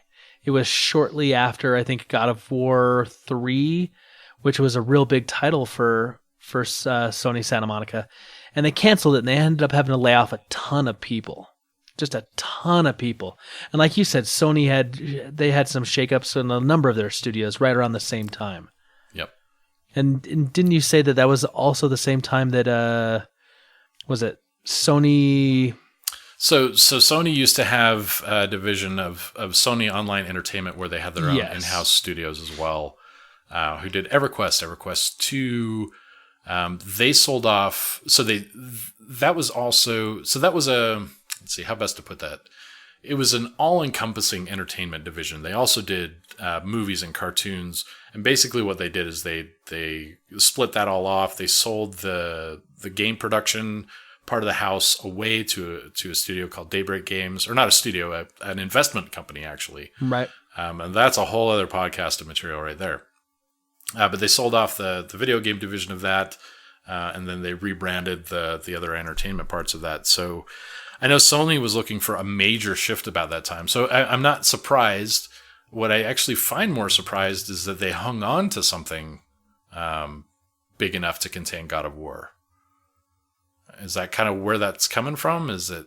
Yeah, I mean, I think so. I mean, what's interesting to me is that you had this studio that, had been popular, been doing really well for Sony, and then all of a sudden, just it seemed like it was kind of out of nowhere that basically the studio was almost completely shut down. Like they struggled to keep the doors open and to do anything. Right, like I said, that's not the part that surprises me, frankly. I mean, I know that they did it with a couple things, and there have been a couple major studios in the last few years that had to shut down for one reason or another, and major titles even that we knew the names of. Right. So, I mean, do we know what the IP was that they were working on? No, they've never really said what it was, but there's been some artwork that was released that just kind of gives you kind of an idea, but it looked really sci-fi space based. That's, it's funny because that's kind of why. So I got my degree in game development. The last day I was involved in game development was the day that I graduated, frankly. Just learning more about it from the business side of things while I was going to school really kind of turned me away from something that I felt could be sustainable for my life. And frankly, all the people that are big in game design never took a lick of education geared towards game design. It was passion. And that was something that while I've been doing this a long time as a kid and never really putting it together, education by itself wasn't enough of a motivation for me to get into it. And to work in a volatile industry that has a lifespan at cap when the game is done, that's a little scary for me. So yeah. I kind of steered away from it. Yeah, I mean, you're right. I mean, this is like you hear these big names in the video game industry, and they're like they do something massive and huge, and then next thing you know, you hear like they've been fired, they've been they're moving on, they've got to go find another project, and it's not like they stay in one place. They've got to go wherever they can find something that they want to get involved in, and so it sounds like it's a lot of turnover, and it's a lot of moving, and a lot of stability is not really there, right? I mean, yeah, I definitely appreciate stability. So thus I'm working in a field that's really not stable in any way, but more stable. So sure. So what I find really interesting kind of about the background of the Sony Santa Monica is that, this company, had done all the God of War games plus some other ones, but the God of War series is really the the big one. But eventually they kind of managed to kind of keep things going, and they decided it's time to do another God of War game. And they brought back Cory Barlog, who was the kind of the lead animator, I think, on the first and the second game, and they brought him back as the creative director for this new God of War game, which they just called God of War. They didn't call it like God of War 4 or God of War 15 or whatever, because there's been more than 3. There's been some other like mobile stuff and some other, kind of like offshoots and whatnot. But they brought Cory Barlog back as the creative director, and they decided that they wanted to not just continue this franchise, but that they wanted to kind of give it a reboot, kind of give it a new beginning maybe. And what's interesting to me is that he's said that conceptually they wanted to do something because they felt like if this was just the same, run around, smash things that the other games had been, what's going to draw people into that, right? That they wanted to find a way to do some storytelling in ways they haven't done before. Yeah, and I think that's important here because, you see a lot of rehashed ideas, and you see the same games happen over and over again. And even though they're AAA titles, you've got a lot of Call of Duties. Right. You've got, Star Wars Battlefield is kind of coming back, but it's really some of the same rehashed ideas, much to the disappointment of some people, some questionable business tactics there, but there's very little that comes out that's new because someone's already told that story. And it's really, it's a matter of every story has already been told, right? And so you have to have something unique. You have to have something that pulls to your soul, something that makes you feel you need to play this game. I don't know. Did you ever see Horizon Zero Dawn? Did you ever play that? I didn't play it, but I've seen some of it, yeah. I played that game, and that game pulled me in a way games haven't in a long time. And it was the storytelling element being a mechanic of the game. It's not just, trying to get the highest score. It's not just trying to collect things. You're living the life of this character and going through it. And some of what I've seen of the new God of War really kind of rings true, it feels to me, in the same kind of way. That they had to have this larger-than-life story that's not just, the same character doing the same things, but they have to make you feel like you're the character in some way, that you're identifying with them. Yes. Like camera control is a new feature of this, right? Right. And that was, to me, would have made all the difference in the original game. So to be able to control the character, the way that you're looking at it, that gives you an element of control, of involvement with the character. So I love some of those design choices with this because it helps to tell the story, and that it makes the story the key. So I think what I'm seeing, and I've seen this in other games, like I'm going to compare this to The Last of Us. The Last of Us is probably one of my favorite video games of all time. It was this immersive world, and you really feel like you're Joel. You're the main character in that, and Joel and Ellie's kind of relationship, like, man, there's some emotional gut punches in that game. Like, it was hard after I put it down because I was thinking about it for days, if not weeks. And I kind of get the feeling that Cory Barlog and the team here has really kind of said, okay, how can we, instead of like, how can we make this bigger and crazier and better, but like, let's deconstruct this and let's find a way to like get down to the core of the character and find a way to do some storytelling that's going to resonate with people, that's going to, kind of have that emotional gut punch and, kind of touch on things that people would resonate with. And like, that's what I'm seeing in this game already. That's kind of a gamble, though. Oh, it's a huge gamble. And how big do certain parts of your anatomy have to be to ride a risk that big and drive it all the way home? Well, that's the thing. It's a massive, massive, massive gamble. And in my opinion, your storytelling has to be on point. Gameplay mechanics have to be really good, because if the gameplay mechanics suck, it's really hard to stay, because it pulls you out of the experience, right? They have to be exciting but not detracting. Exactly. And the world has to feel immersive, yet at the same time you don't get lost, looking at the details of the trees for 10 hours. you can really kind of focus in on what the narrative is trying to show you, or trying to get you to experience. Or get lost in so many side quests that you start to lose interest in the main quest. Dragon Age 3, I'm speaking to you. Right, exactly. And so this was a big gamble that was undertaken by Sony Santa Monica. This studio that literally 4 years ago had the doors almost closed, and now they've put out this big game that everyone's talking about, and the hype is all over the charts for this.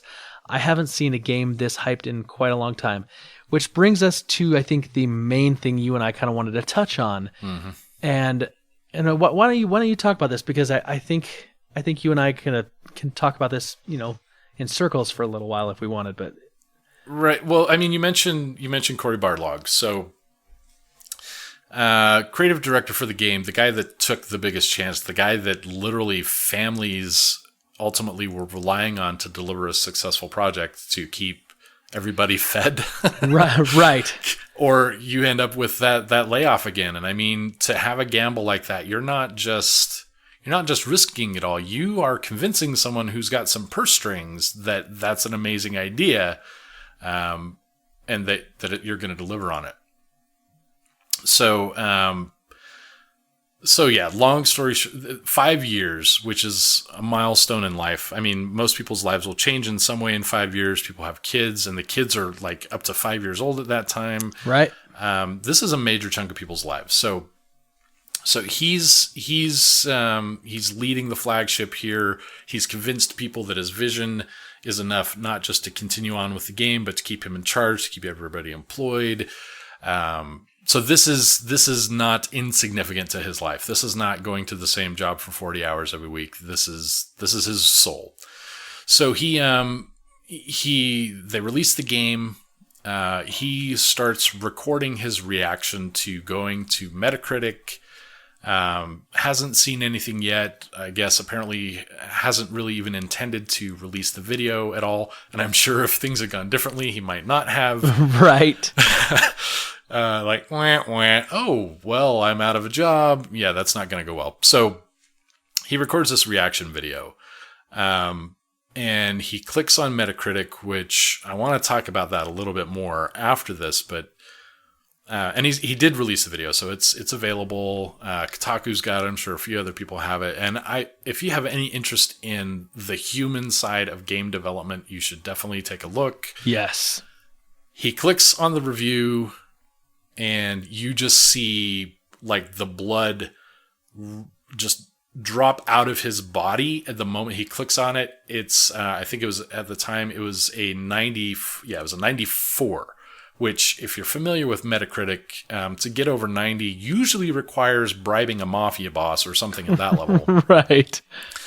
But, because, I mean, in that single moment, I mean, you spend 5 years building up to a single mouse click.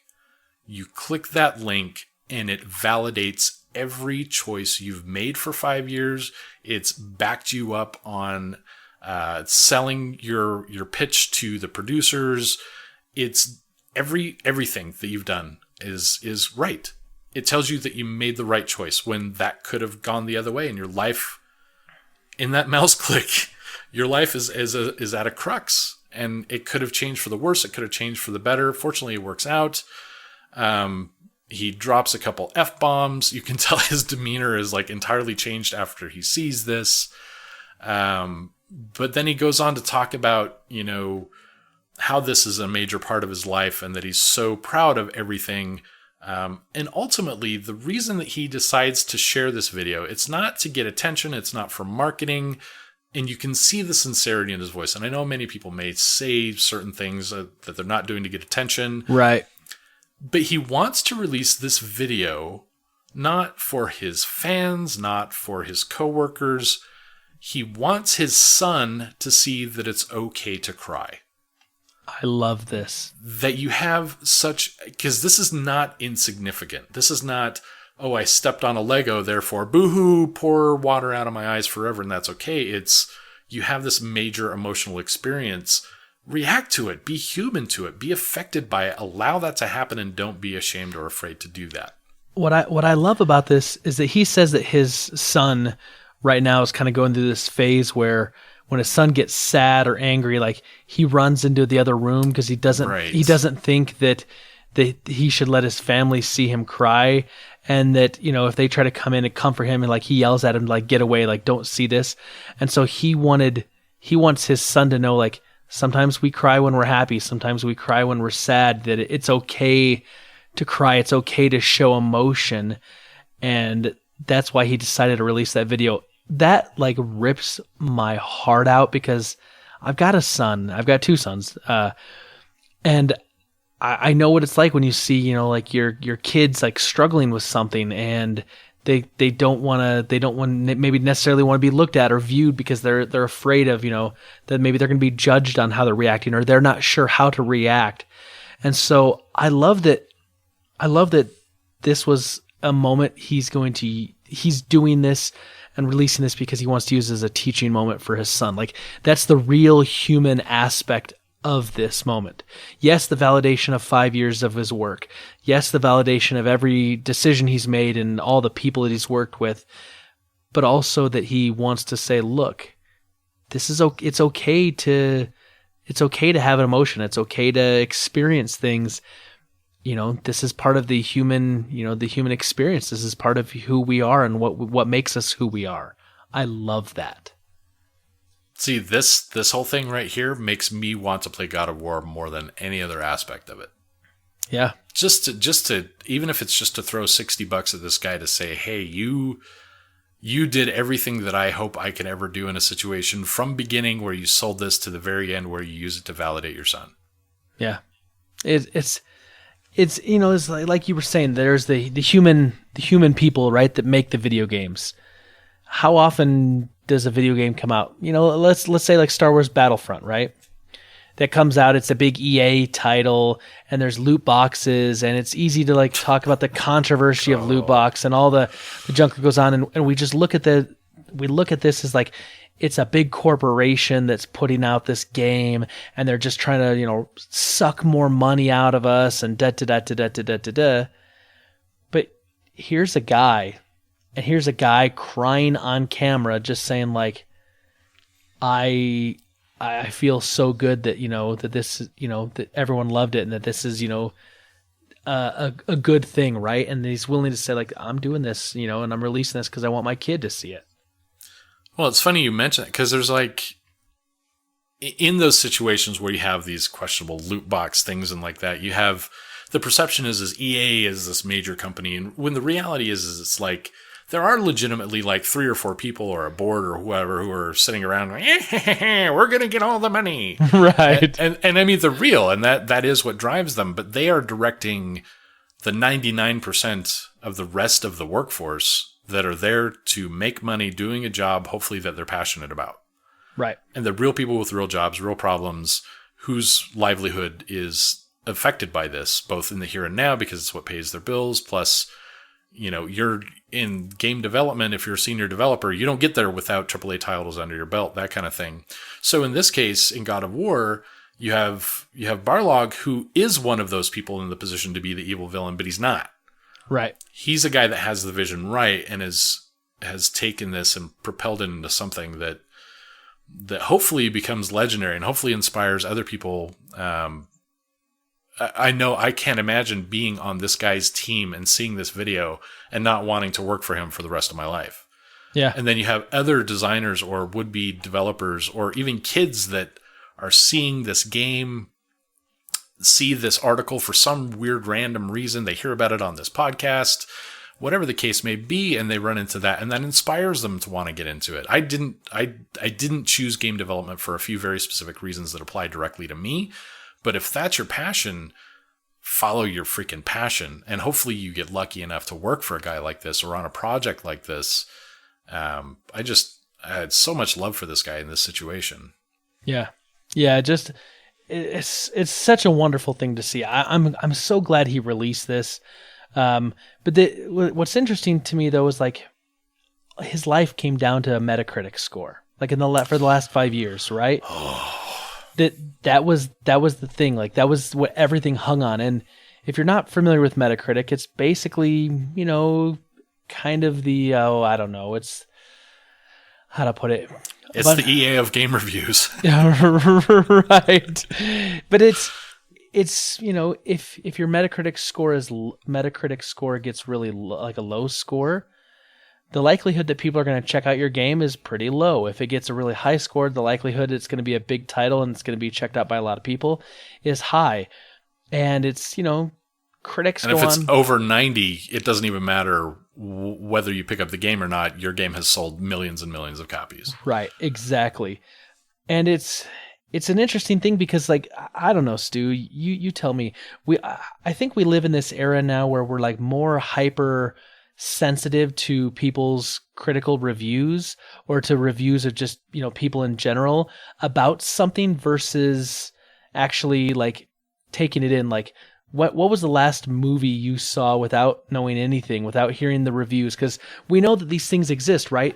A movie. I haven't. You see a movie, and if the reviews for the movie don't drop until the day before the movie releases, you know that it's a bad movie because this is the way, because they put an embargo because they don't want that bad press. They want people to buy those pre-sale tickets. But if for the most part, there are some exceptions for marketing purposes, but in some cases, sure, if they're, a big movie with spoilers and whatnot, they would give it away. But a lot of times if it's a really good movie and they're getting really great reviews, man, they want to lift that embargo like 2 weeks before because they want that hype train to just get revved up, choo-choo, let's jump on board. But, it seems like we live and die by the Rotten Tomatoes score, the Metacritic score. Like, that's become a thing now that we just deal with. I actually have some respect for Rotten Tomatoes, but really it's the landscape of social media that's been at the core of all this. When I was a kid, some of the legitimate roots of my nerddom were Siskel and Ebert. Sure.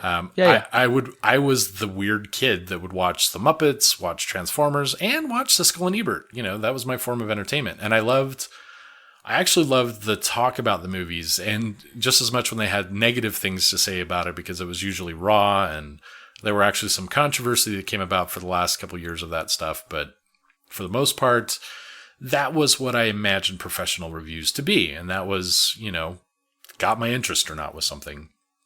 Now we have the soapbox of the internet where you don't even have to be right. You don't have to have validity to your opinion. You can spout the most untrue thing ever, and if you happen to have somebody's ear, that explodes, and you have hashtag fake news, and hype can be shaped in that fashion as well. Like, marketing can be manipulated to drive public opinion, which then cascades to the masses, and you end up with this en masse reaction to things that may not be grounded in reality. Yeah. Metacritic is a huge example of this. Metacritic is really a panel of several critics that all kind of provide the reviews and come up with an amalgamation of their overall value, which is weighted in certain ways. It's not a direct average. You actually have to be even better than a 90% average to get a 90. There are other things that influence that. So to have a game get a really high score, that's something to be applauded, don't get me wrong. But there are many more factors than that, than just 60 people who might or might not be qualified to review video games. And they have the power, often perceived as being abused, to shape the success of a game. It's not the game's merits alone based on one or two people. It's a whole political factor, yep, in my opinion, shared by many others. And it's just, I'm not going to call it corruption, but it's not fair either. Yeah, the deck can definitely be stacked against you depending on where, who you know and the friends you've got and, how kind of how the sausage is made, right? It can be messy. Yeah. And I mean, to that effect, even if you don't buy into Metacritic, you've got Steam reviews now. They use that as a selling point of a game. You see the review score on every game you have. They highlight certain reviews to try to drive sales. Reviews, I never, ideal world, whatever, I never thought reviews would be a part of the marketing of any medium. Right. And we live in the age of social media where everything is marketing. I mean, do you buy stuff on Amazon? Like, they've taken the reviews now. It's like, this is the top reviewed item in this category. And so I may have bought a banana slicer. Don't judge. Go read those reviews on them sugar-free gummy bears, I'm telling you. But yeah, I mean, like, everyone uses reviews now. It seems like. Because they're everywhere, right? Social media's got them, every place you purchase anything from is like, here's reviews on this. I mean, Yelp, Google reviews. I mean, Oh God, Yelp. Right? Oh boy. Yelp, you can actually buy away your negative reviews. That's true. What is the point? People want to manipulate the data. That's all there is to it. So here's my question of the week, and we'll put this out there to the super friends, and I think you and I can answer this here. Do reviews influence what you watch or what you buy? And do you care more about the professional reviews or recommendations from friends or family? I want to look at myself with integrity and say that reviews these days don't influence what I watch or buy, but that would not be a whole truth. We were just talking about the hype of God of War. That totally bought me into it. Board games, I am a fan of the cult of the new. I see board games that come out that I'm somewhat interested in. I will immediately start going to, what do other people think? I don't use that to base my opinion on things. And I have often disagreed with reviews, even before buying something, and thought, you know what, this game's going to have a mechanic I like or something about it that just really speaks to me. The reviews aren't me. And I look at that objectively, and I do make a decision on my own, but it does influence. It doesn't decide, but it influences what I watch or buy, for sure. I mean, I never would have looked at Stranger Things without all the hype. And I mean, the hype is real, and it was right. Yeah. Well, so professional reviews or recommendations from friends, where do you tend to rely on more? I tend to rely on recommendations from friends that I identify with. I do kind of judge all my friends. I think I probably judge their taste in games or films more than anything else, as far as, how far I trust them. There are a couple people I know that, regardless of their review of a movie, we're not going to agree, so I kind of ignore it. But sure. Like to talk about my buddy Justin, we've been in sync with so many movies on so many levels, like even specific details that we've loved about certain movies. If he sees something I don't, and I know he loves it, I have to go see that movie. Right. Because you respect his opinion. You feel like you guys have similar tastes. For me, I'm like you, Stu. I wish I could say reviews do not influence. However, I just bought God of War based on all the crazy hype train reviews. Yeah. And so far, it's living up to it. That was kind of the same way for The Last of Us. I didn't play The Last of Us right away. I own it. I haven't played it. I actually got it with my PlayStation 4, like, for free. That's how I got mine. And let me tell you, it is a fantastic game. Fan-freaking-tastic. Tell me it gets better than the intro. Yes. When the intro was amazing, like the first 20 minutes of that game, you don't play a lot. It's more, it's not very heavily, but like, yes, the game gets really interesting. It makes you make some choices that are not easy to make. And so it makes you feel things. Yeah. So yes, I would say that I've been influenced in my purchasing or watching habits based on things that I've seen or read. But I also have made choices that, I know I might like something, even though, like you said, even though not a lot of people do. I loved Super Mario Brothers 2. And that movie I actually did as well. That movie is not reviewed very well, and most of my friends did not care for it. I really liked it. Now, I I tend to look at the professional reviews just to kind of get a gauge as to where a lot of the critics shake out. But like, for instance, things like on movies, like if you go to Rotten Tomatoes, sometimes you'll see a movie like The Expendables, for example. The Expendables was not well received by the critics, but by the fans, they loved it because they understood like this movie is meant to be kind of a cheesy throwback 80s film where it's going to be a lot of action, a lot of one-liners, a lot of bad dialogue, and they're intentionally trying to do that in that movie. And critics were knocking it, saying like, it's unoriginal and this just feels like an 80s movie that's been rebranded. I'm like, that's what they're trying to do. You are missing the point. And so that's exactly what I get from professional reviews. It's not the score. Right. It's the description of why they didn't like it. And I get that a lot with video game things too. So when I look at any kind of reviews, it's not to see did a lot of people like it. It was what did they like about it? What did they not like about it? So you just described exactly what I would imagine. I didn't go for the reviews for that movie. I just went and watched it and I loved it. Right. But were I to go to Rotten Tomatoes to look that up, those are the details I would be looking for. And I would know that I would like it despite the low score. Right. Exactly. So Super Friends, that's what we want to hear from you.